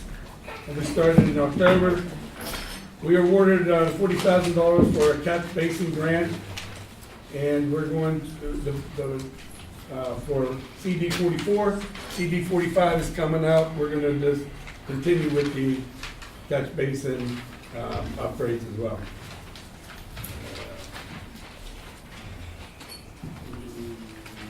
Waterfront maintenance agreement in your packets, everyone. There's 2 meetings that are going on next week that everyone's invited to, council's invited to. Tuesday night, 25th, and the 27th at 9:30 in the morning. And where? Tuesday is at West Homestead Borough Building, and Thursday is at the Stone Rivers Cog Building. What time's that one? 9:30. The one on Tuesday with West Homestead will last 30 minutes.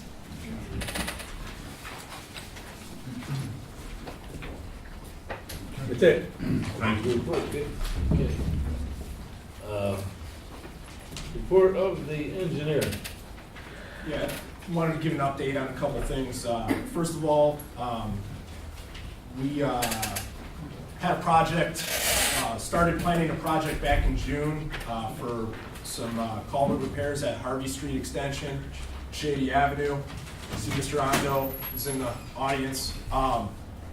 So we had a pre-application permit meeting June 7th. DEP told us we needed to get two general permits to complete the project. So I have a copy of the permit here. It's about an inch thick. It's not filling out a couple pieces of paper, and there's plans, there's drawings, there's an environmental survey. So it's quite a bit of effort to get this in. We got it in early in August, and we received notification. You heard about it first in the newspaper that we received the permit. But we officially received a copy of the permit Monday. We made arrangements to advertise. So the ad is going in the paper tomorrow. So it has to advertise twice. We're having a pre-bid meeting with contractors October 2nd, and we're gonna award, open bids, I should say, October 9th. I understand there was some flooding up there. I just want to say one of our engineers back in the office looked at the rain data for Allegheny County for this past storm that we got. And over a 56-hour period, there rain basically ranged from like 7, I think the worst was like White Oak, I think they got 9 inches. So that basically varied from a 200-year rain event to White Oak, I think was a 2,000-year rain event. So that's the probability of getting that much rain over that period is once every 2,000 years. Unfortunately, we've just been getting storms like that more frequently. And I understand it was an inconvenience and, you know, a problem in the area. We're looking at getting it fixed. I don't know if the project was completed, if it would have totally alleviated the flooding, but just so we all understand, little updates. You know what, it come up again Monday, the creek. And Yeah, there's a lot of debris in those culverts, so we're gonna look at getting that there's cleared all, out. there's all kind of stuff down in there. We're gonna have the People throw contractor, stuff. we're gonna make it part of the contract to clean all that debris, the tree limbs, there's pieces of concrete pipe, big chunks of rock, concrete, we're gonna have them get all that cleaned up. Can you elaborate on the project itself and tell us what your plans are for that project and Yes. from start, from what end works from the start and what you're doing? So I'll start at the upstream end, which is by Mr. Rondo's house. So, when that plan was built, the developer put reinforced RCP, reinforced concrete pipe under all the roadways, and he put galvanized tin whistle corrugated metal pipe under all the grassy areas. I'm sure a lot of us know the corrugated metal pipe, it doesn't last 50 years. The bottom starts to rust out. So the pipe section from the road to where it ends by Mr. Rondo's property is corroded all along the bottom of the pipe. The pipe's collapsing, there's sinkholes opening up. Yep. So the first phase of the project is going to be to dig up that pipe, replace it with a plastic pipe, HDPE, high-density polyethylene pipe, bring it back out to where it is, put an end wall on the pipe, and then stabilize the hillside and over the top of the pipe with some riprap, large stone. So that's the first phase of the project. The second phase of the project is further down Shady Avenue, where the creek is starting to take out a portion of the roadway, the stream embankment. So that embankment's all gonna be stabilized with large stone riprap, I think over approximately 70 or 80 feet. And then the final phase of the project is gonna be from Harvey Street Extension to where the pipe outfalls. There's about 150 feet of pipe there. It's the same situation as by Mr. Rondo's house. It's corrugated metal pipe. It's corroding, it's collapsing, there's sinkholes opening up all over the place. Pipe needs to be dug up. It's gonna be replaced with high-density polyethylene pipe, tied back in to the concrete pipe that's under the roadway, riprap at the outfall of the pipe. So from looking at that intersection there's concrete pipe on the inlet side of it. Are you gonna leave that inlet pipe Yes. there? We're not touching that inlet. I'm thinking about evaluating putting a head wall on that pipe and also putting some stone around there to kind of stabilize that inlet. How far in are you gonna come in to remove that tin whistle that's on the other side? The tin whistle starts direct, you know where the catch basin is? Yes. And the sinkholes opening up Yeah. behind it, that's where the tin whistle starts, right there. So you're gonna start there, We're then gonna start connect right there. onto the concrete pipe? Yep, and then plastic pipe all the way down. Yes. Do you have it? Actually, is that a? Kevin can ask. Yeah, I mean, I did ask Colin to talk after the meeting still. I do keep my word, you know, Thank you. because So Colin we agreed to can talk talk after the offline meeting too. or, But you you know. can ask him something now if you can. Go ahead. Do you have an idea of where the rusted tin whistle on my property actually is? As to how far actually it's gonna be repaired down? Yeah, so we had West Mifflin come up there, God, it was months ago, right? They couldn't get a camera up the pipe by your property. Yes. So the guy actually went in there and investigated. So the tin whistle stops at the roadway. So we're all the tin whistle, and then at that point it transitions to concrete pipe under the road. Okay. Under Shady Avenue. But I'm talking about when it exits on my property. Yeah. Because I lost a ton of property. Right now, the plan is to kind of realign the pipe, but to replace it in kind. And then we're gonna fill over the top of it with some riprap, some rocks. How far down? Because I did notice that my detached garage now, because the hillside is now sliding, I'm getting cracks in my foundation on my detached garage. So that whole hillside is weak, and it's on its way down into the creek. Okay. So the reason I asked is, I want to know how far this is going to go. I'm not putting any pressure on anybody here, but I want to know what my recourse is now. Can we talk after the meeting? Sure. Okay. All right. Okay. Was there any other questions on that project? Kind of beat that one. Rob, if you would stay with us after the meeting? I won't go, I'll be here. Okay. Great. Okay, Yeah, my grandson works there. so that was the update on that. I also wanted to mention that we're working on scoping a project for another grant, a low volume road grant that's due October 1st. Plan on submitting for that, hopefully get some money to do some work on Dixon and Boone Way down on the lower end. And then obviously, it's been discussed, I did do the structural assessment of the Willis Center on 8/24. And I apologize for not having it to you sooner than today. That wasn't by design, that was my fault. And in the future, I'll try to get that to you guys sooner. That's it. I don't know if there was any questions on the assessment or the cost estimate that I did for the Willis Center or for this building. Colin, I have a couple other questions. Okay. We had several other problems in the borough. Ravine Street is obviously a flooding issue going on down there, and the residents down there are really, they're struggling down there. I don't know if you have, if anyone's looked at anything at what can be done down there, or if there's anything that is in your time frame of looking at. And also, there was a landslide that Pat had looked at, where we've had previous landslides down there before in the past, I believe, on Homestead Duquesne Road. So could you just briefly elaborate that to council and myself, so we're aware of anything, or if we need to talk to you later about what may be going on down there? So I'm aware of the slide that was on Homestead Duquesne Road.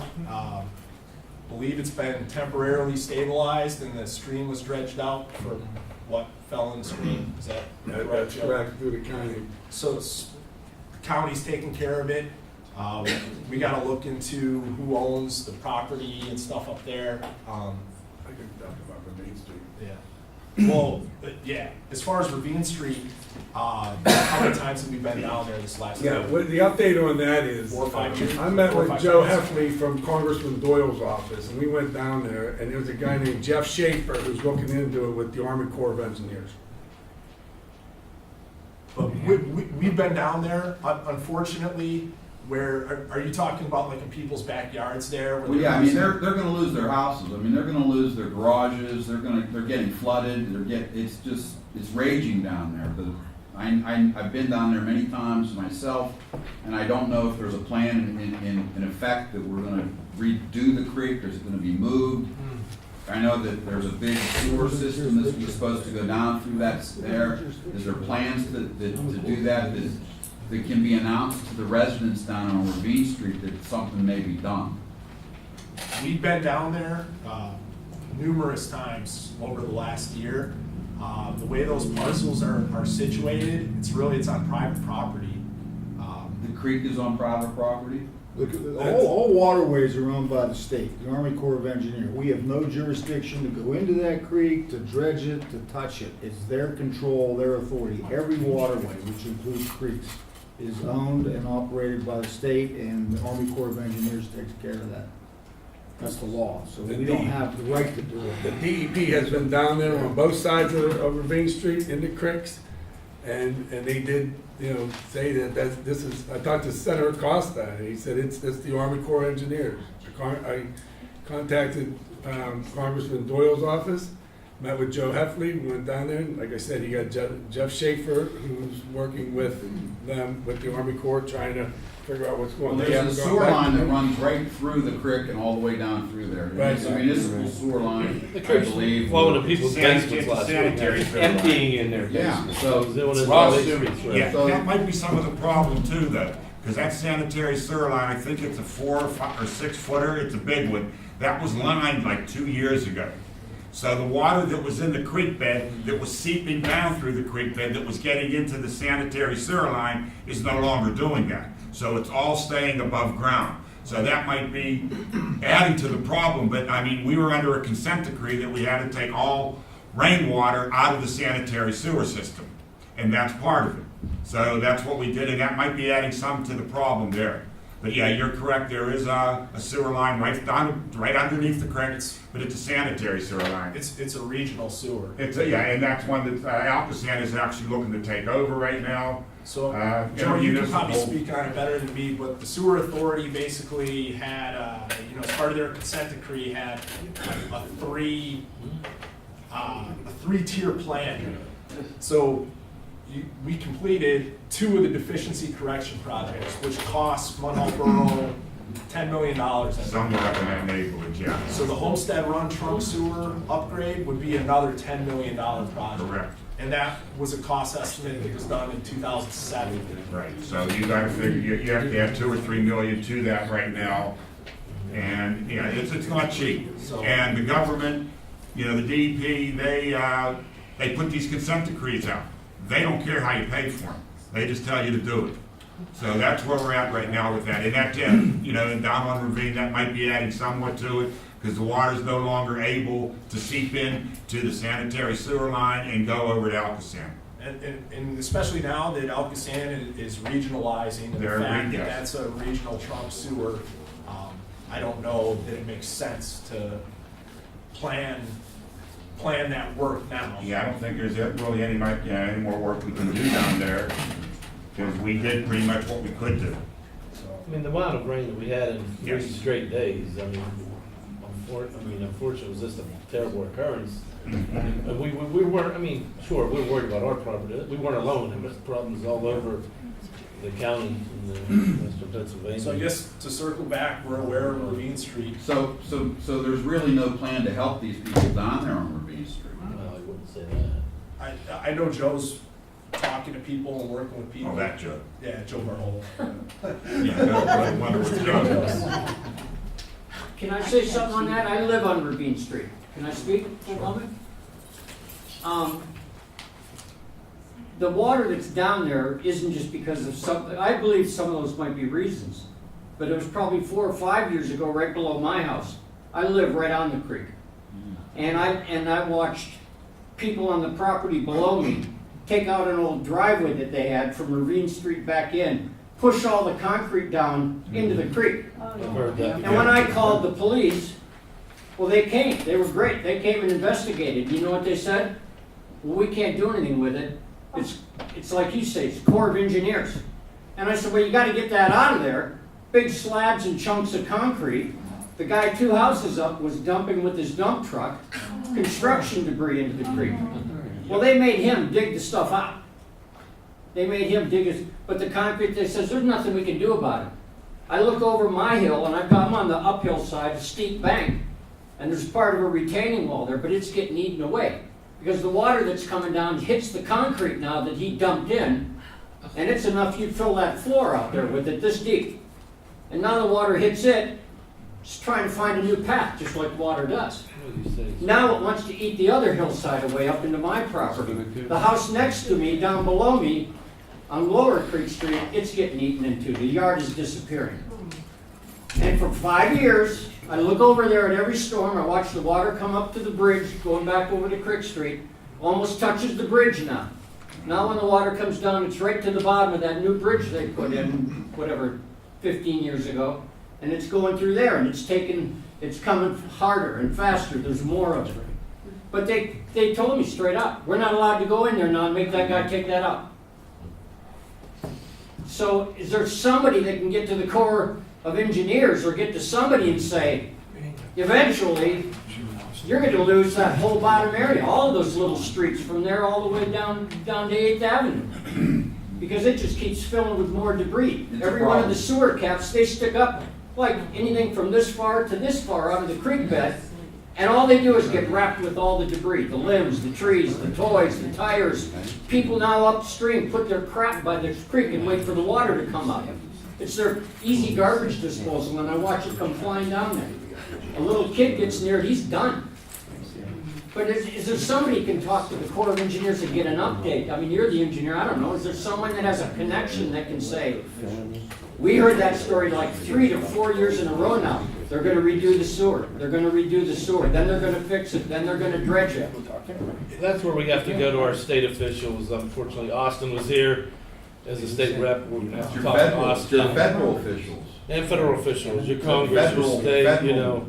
No, those are state waterways. The Army Corps of Engineers? The state, Is state? state agency. So, Just that's what we frustrating need when to you be see made up with our J truckloads, and the our front end loaders responsibility. pushing concrete into the creek and going, that ain't washing down. That's not going anywhere. I would just add, if you see that happening, I would contact. We did call them and they came down and they couldn't stop it. They went, oh, it's in there now, it's out of our. Contact the Department of Environmental Protection in addition. If they do it again, well, that driveway's done, it's in there. Still there, I look at it, I understand. you know? Thank you. That's it. I'm sorry. It was a rough week. I'm done for today.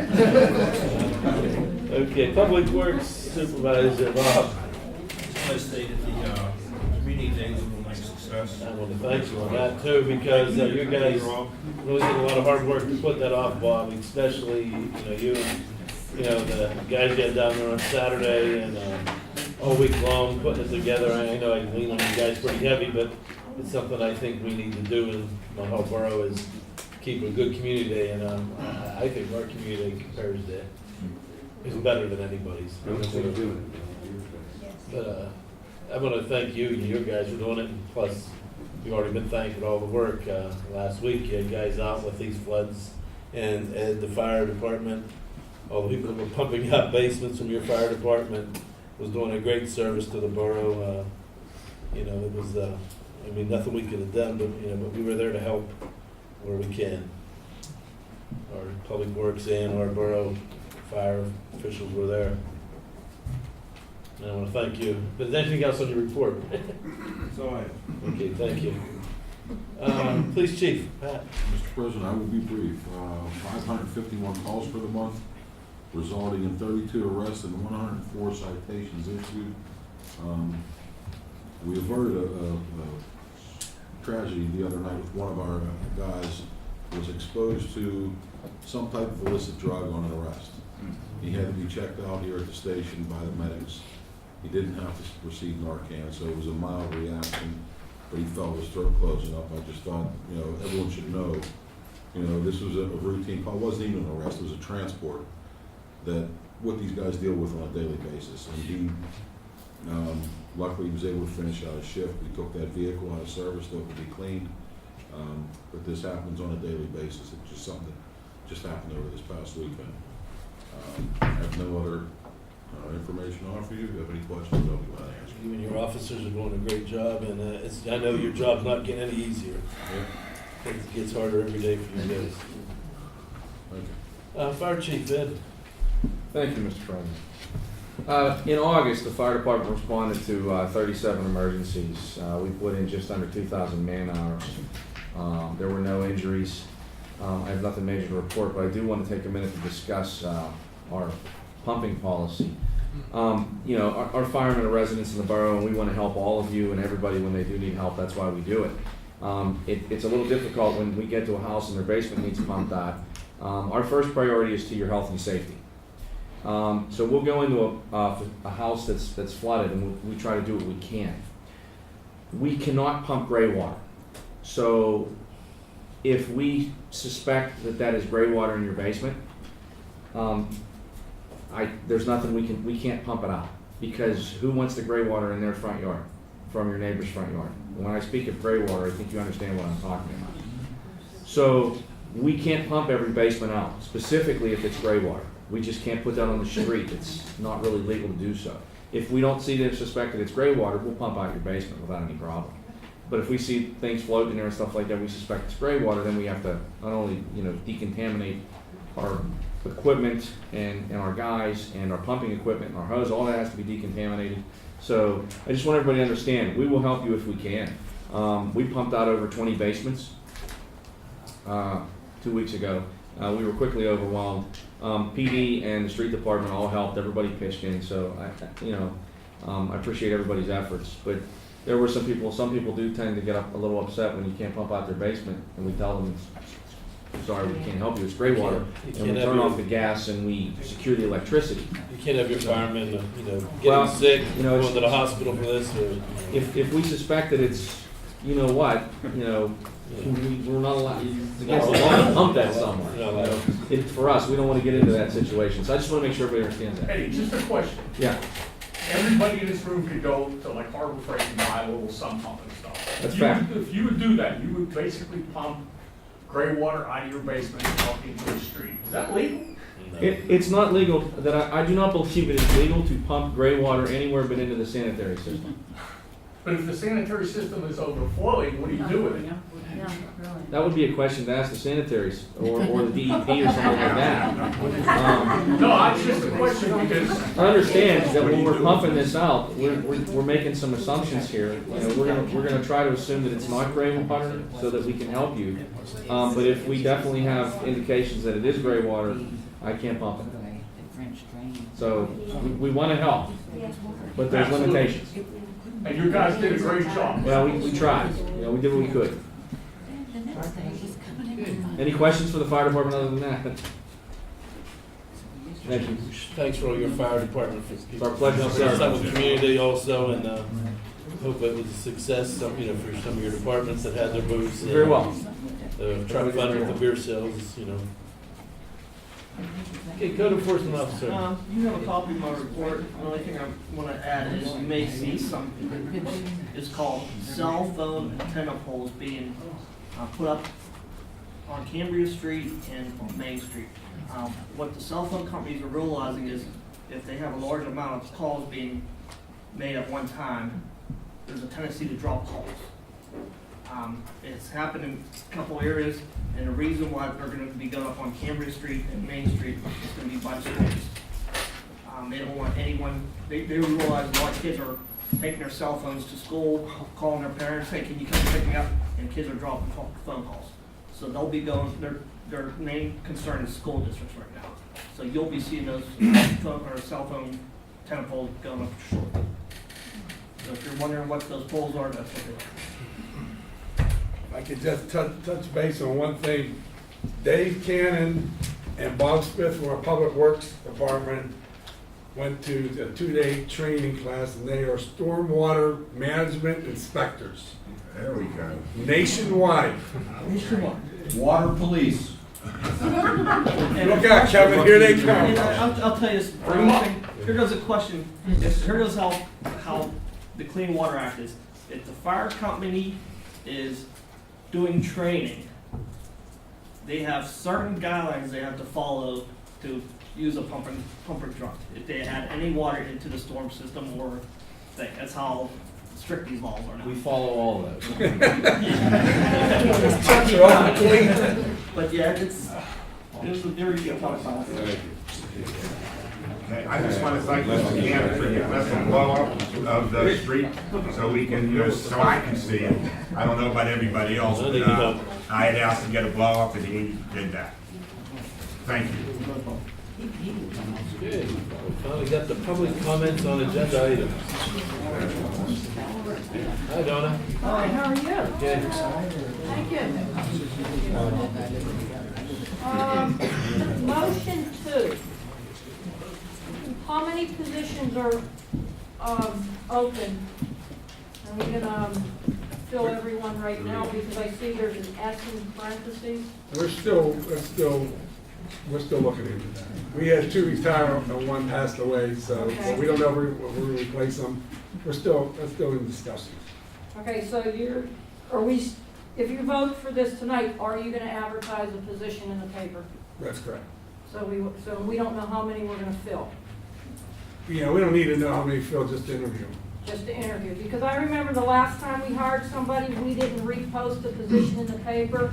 You just went from old candidates that you interviewed when you had hired somebody a few months before that, maybe 5, 6 months No, it'll be in the before paper that? this time. It's been, you know. You didn't do that the last time you But we hired did- somebody, and I questioned it if I. Well, we did know the last time, we interviewed, say, 10 people. Okay. All right, and we hired 1, 2, 3, 4. And within 2 months, 3 months, we had to get another one, so we went right with number 5. But I thought that should have been posted and advertised. But then they have to be. It's not required legally. If they So have to- legally, you don't have to advertise this That is stuff. correct. So But we are- anybody could walk in here and put an application, and they would have the opportunity to be interviewed for a position, am That's I correct? council's judgment. That's So correct. legally, you never have to advertise for anybody. We're trying to be Ever- transparent. not for- yeah, This that's time, correct. okay, thank you. Well, we had candidates. You had last candidates time. We in didn't You do still any- have candidates, maybe they didn't get a job, the ones that weren't You're hired. right, you're exactly right. Am I right? You're right. And if There's you know still- them. There's still a list. Okay. But no, you have a list of, it's like valid for a year. Rather than interviewing like every 2 or 3 months, the list was, however valid. I think a year is a reasonable amount of time. Okay, so you And we keep, went back and hired the next man up. so you're telling me you keep applications on file for a year then?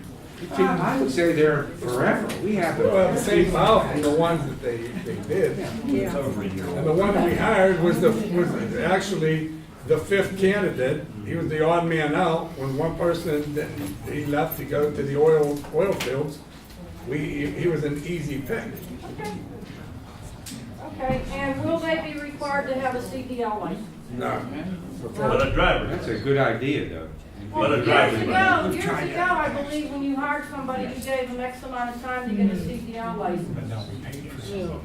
We're looking to interview these people, go through the same professional process we did last time and hire the best candidate. I mean, CDL's great, but we may have a skilled craftsman that would be, you know, a good person. to come I would in. say that CDL would be a great credential to have on your resume. Thank you. It won't hurt. Apply. It won't hurt those Yeah. CDL. We have a law that CDL drivers.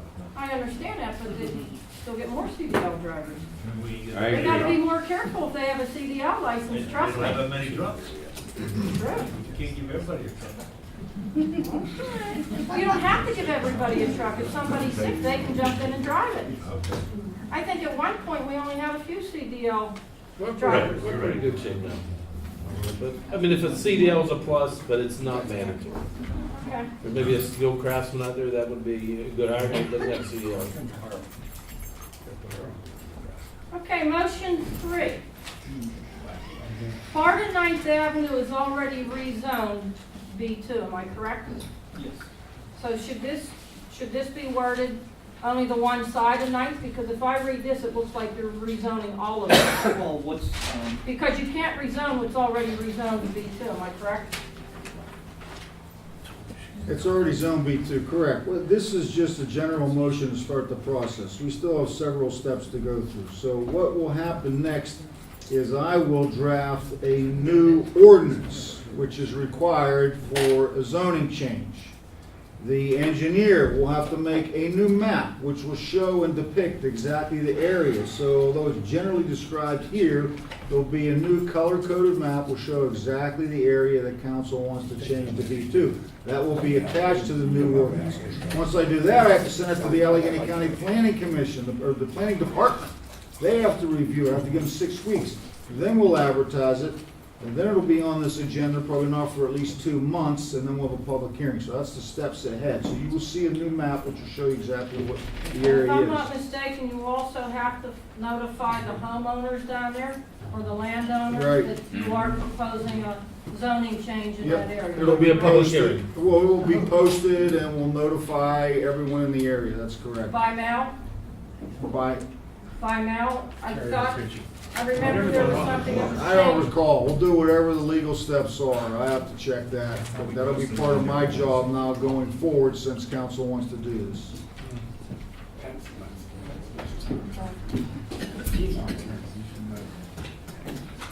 With motion 6 and motion 7, with all the bills being paid, do we know what our balance is? I'm quite sure we do. It's in the neighborhood of $2,868,624.41. Nice neighborhood. Thank you. And do we foresee adding any other items to the agenda for voting? As I've said this before, Donna, any councilman may if they choose. And as I ask almost every meeting I come to. And as hear the I answer. respond Yes, every meeting. That's the way you do Any it, that's what I councilman like may about make a it. motion. Thank you. You're welcome. If there's one pre-planned, though, we usually, if there's something that comes up at the last minute, we do announce it, you know. Well, you do. But any I just councilman, like thought I'd Mr. ask. Tishan said, can bring up a motion, you know. Thank you. You're welcome, thank you. Any other questions on agenda items? Yeah, I do. What she just asked about on motion 3, and the solicitor gave his response there. So what is the time then that you're looking at that you actually would go through to the point where that could be voted through and become policy? Well, to have. Motion 3. Yeah, to have it approved, well, I have to have the ordinance finalized, we have to have a new map. Once we're satisfied with that, I have to send it to the county planning department. They have to have, and this is all from memory, I don't have it in front of me, but I'm fairly sure we have to give them 6 weeks to respond at least before we can move forward. So then it will be advertised, so it's probably 3 months at best. 3 months We're at here best. voting And on what it. are you talking at worst case scenario? Maybe 4. Because that seems to be what happens a lot in government, and I'm not Well, no, poking at the- anybody here, I just know the wheels of government, how they like to grind. And Well, the council has directed the solicitor and the engineer to move forward, so we will. Oh, yeah, I understand that. So we'll move at the pace that the law requires, with all the notifications, and I will have to check on the specific notification of all the residents and whatever has to be done. So it couldn't be more than 4. It could be, let's say, it's 3 to 6 would be arranged, depending on the specifics of the notification required by the law. But whatever that is, we will do it. All right. Thank you. Anyone else on agenda items? This evening's agenda items. Okay, seeing no one else, we will move forward. Madam Secretary, motion 1. Motion to advertise for bids for the Shady and Harvey Avenue Extension Culvert Project. Motion. Motion by Mr. Tishan, second by Mr. Ballas. All in favor, signify by saying aye. Aye. Nays? No nays, motion carries. Motion to approve advertisement to accept applications for positions within the Public Works Department. Motion. Motion by Mr. Engels, Second. second by Mr. Petrucci. All in favor, signify by saying aye. Aye. Nays? Motion carries. Motion to proceed with rezoning of 9th and 10th Avenue from Andrew to McClure to B2. Motion. Second. Motion by Mr. Ballas, second by Mr. Vonadian. All in favor, signify by saying aye. Aye. Aye. Nays? No nays, motion carries. Motion to approve a handicap sign at 887 Munn Street as approved by Officer Williams and Chief Kemp. I have a question. Where is this? I've never heard of Behind this. the cellars. Behind Junction, okay. Motion. Make that motion. Motion by Mr. Ballas. Okay. Second by Mr. Shawn. All in favor, signify by saying aye. Aye. Nays? Motion carries. Motion to approve the August 15, 2018 minutes. Motion. Motion by Mr. Shawn, we'll say second by Mr. Vonadian. All in favor, signify by saying aye. Aye. Nays? Motion carries. Motion to pay bills for the period August 16th through September 18th, 2018, summarized as follows: a total of $555,692.93. Motion. But I'm sorry, just to make a note, on the public works side, there was $300,787 that were paid out, split between 2 contractors, $278,755.07 to Caruso, and $22,034.62 to Creative Enterprise for the Hamilton project. motion. Second. Motion by Mr. Engels, second by Mr. Stein. All in favor, signify by saying aye. Aye. Nays? Motion to approve payroll for the periods of August 9th and August 23rd as follows. August total is $269,754.36. Motion. Motion by Mr. Vonadian, Second. second by Mr. Ballas. All in favor, signify by saying aye. Aye. Other additional matters, anybody have any additional matters they want to bring up? I'd like to say something. Okay, yes, sir. One thing that we didn't speak about was the fire hall in the borough building. And the fire hall is an integral part of the building, and there's no plans to build a new fire hall. So they're add another, $1 million, where are we gonna put the fire hall? So I wanted to bring that up as one thing. That's been discussed with the fire hall and a few people of council. Well, it hasn't been discussed with me. Or me. Or me. So it would be I nice think if- that is a concern. The firemen have brought it to Mr. Bodine attention, and they have, He said it- the firemen has brought it to my attention too, that they are worried about, they already had one merger, and they don't want to merge again, and they want to know if they'll have a home, and I said, of course, you guys are gonna have a home. Well, again, this is something that the public should be spoken to about. I mean, it's not my decision solely, but that's the council's decision, but we will rank where they will have a home. Okay, thank you. Yes. Rob, if I could, I just wanted to mention that I thought all the council, you guys you two specifically, did a phenomenal job this weekend. I thought Community Days was terrific. That was the first time I've been to one. I didn't go last year, year before last. I think you guys did a great job. So here, here. Thank you.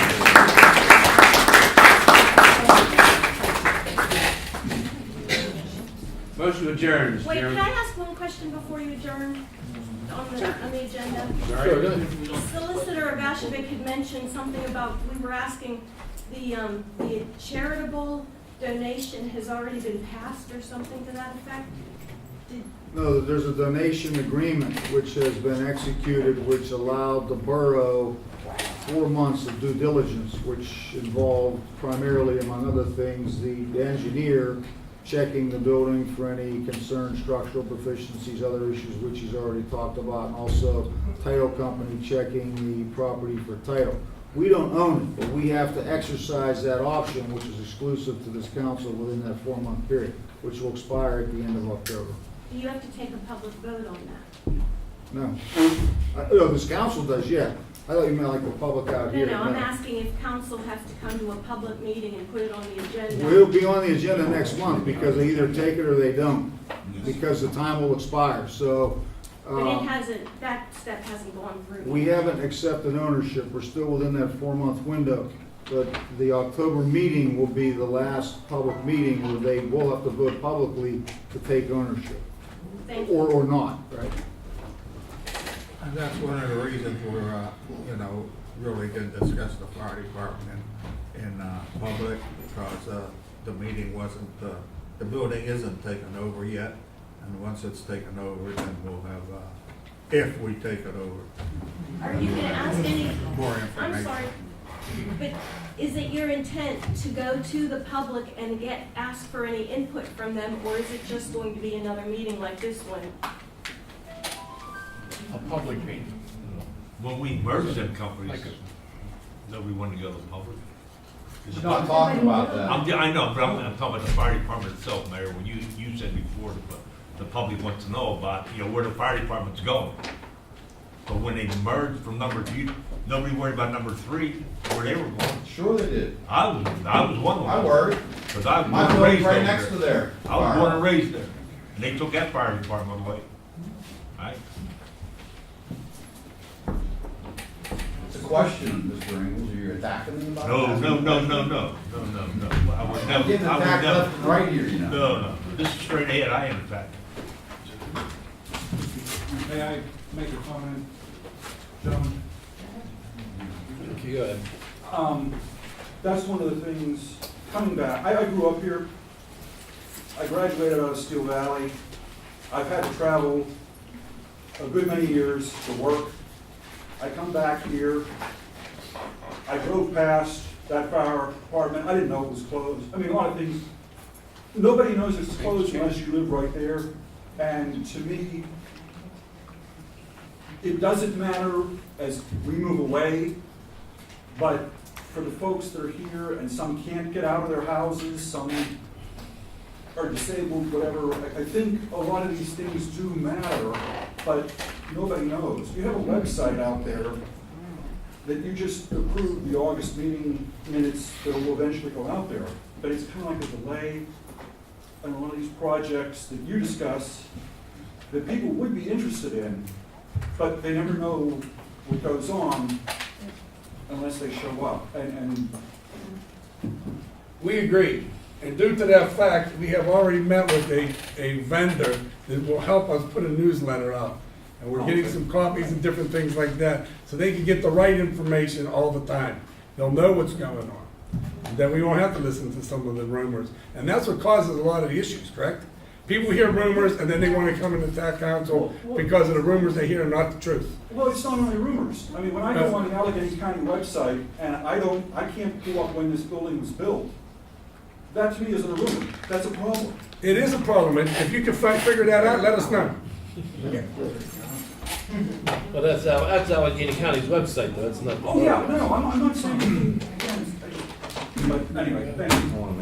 Okay, go ahead. Hey, I just want everybody to understand too, there was some talk here about number 3 closing. And I want to make sure that everybody's fully aware that number 3 and number 2 fire departments merged on their own because there were manpower shortages. It made a lot of sense for those 2 companies at that particular time. They did that. We did that. Council was involved. They had to approve all that. I just want to make sure that everybody understands they weren't closed or anything. That was a merger between those 2 companies, and they formed a much stronger company downstairs. So to answer your question about the fire protection, we are way above the curve in Munhall as far as response times and all that stuff. So just so everybody understands, that's in my council every month, those numbers. So if anybody wants to see them, all you can do is come see me, I'll show you. Thank you. I might add that there's a petition being signed, passed around the borough, that is asking for, you want to read the petition? I'll read it to you. I didn't write the petition, so you all know. So it says, we, the undersigned residents of Munhall Borough, respectfully request that Munhall Council conduct a public hearing to inform Munhall residents of Council's plan to acquire the abandoned Willis Center and convert it into the new borough building, police department, and office space for Turtle Creek mental health and mental retardation, resulting in the likely demolition of our current historic Munhall Borough building. We also petition that Munhall Council make public council's assessment comparing costs to renovate our existing building to those of the long empty Willis Center and the scope of the work involved with each building. The anticipated funding plan, which we haven't talked about that, and the proposed tax increases, and most importantly, what this could be done before council proceeds with any binding vote. And just to say, I had no hand in writing any of this, so don't be deceived when they tell you that the mayor wrote this. Can you pass that back? I wanted people to know, I wanted council to know exactly what the petition said, and it just asked basic questions, and that's all it does. It's not blasting anyone, it's not saying anything bad about anyone, it's asking to be informed. Thanks. Signed by a lot of residents and business owners, people that contribute a lot to the town, and people that contribute a lot to the council. We'll turn that in, I will turn that in on the residents' behalf at the workshop meeting. So you know, prior to the vote. Thank you. Look at me, I was moved. Okay. Was you moving all right? Was you moving all right? Okay. Second. Okay, motion to adjourn, Mr. Shaw, second by Mr. Bodine, all in favor, somebody saying aye. Aye. Aye. There was.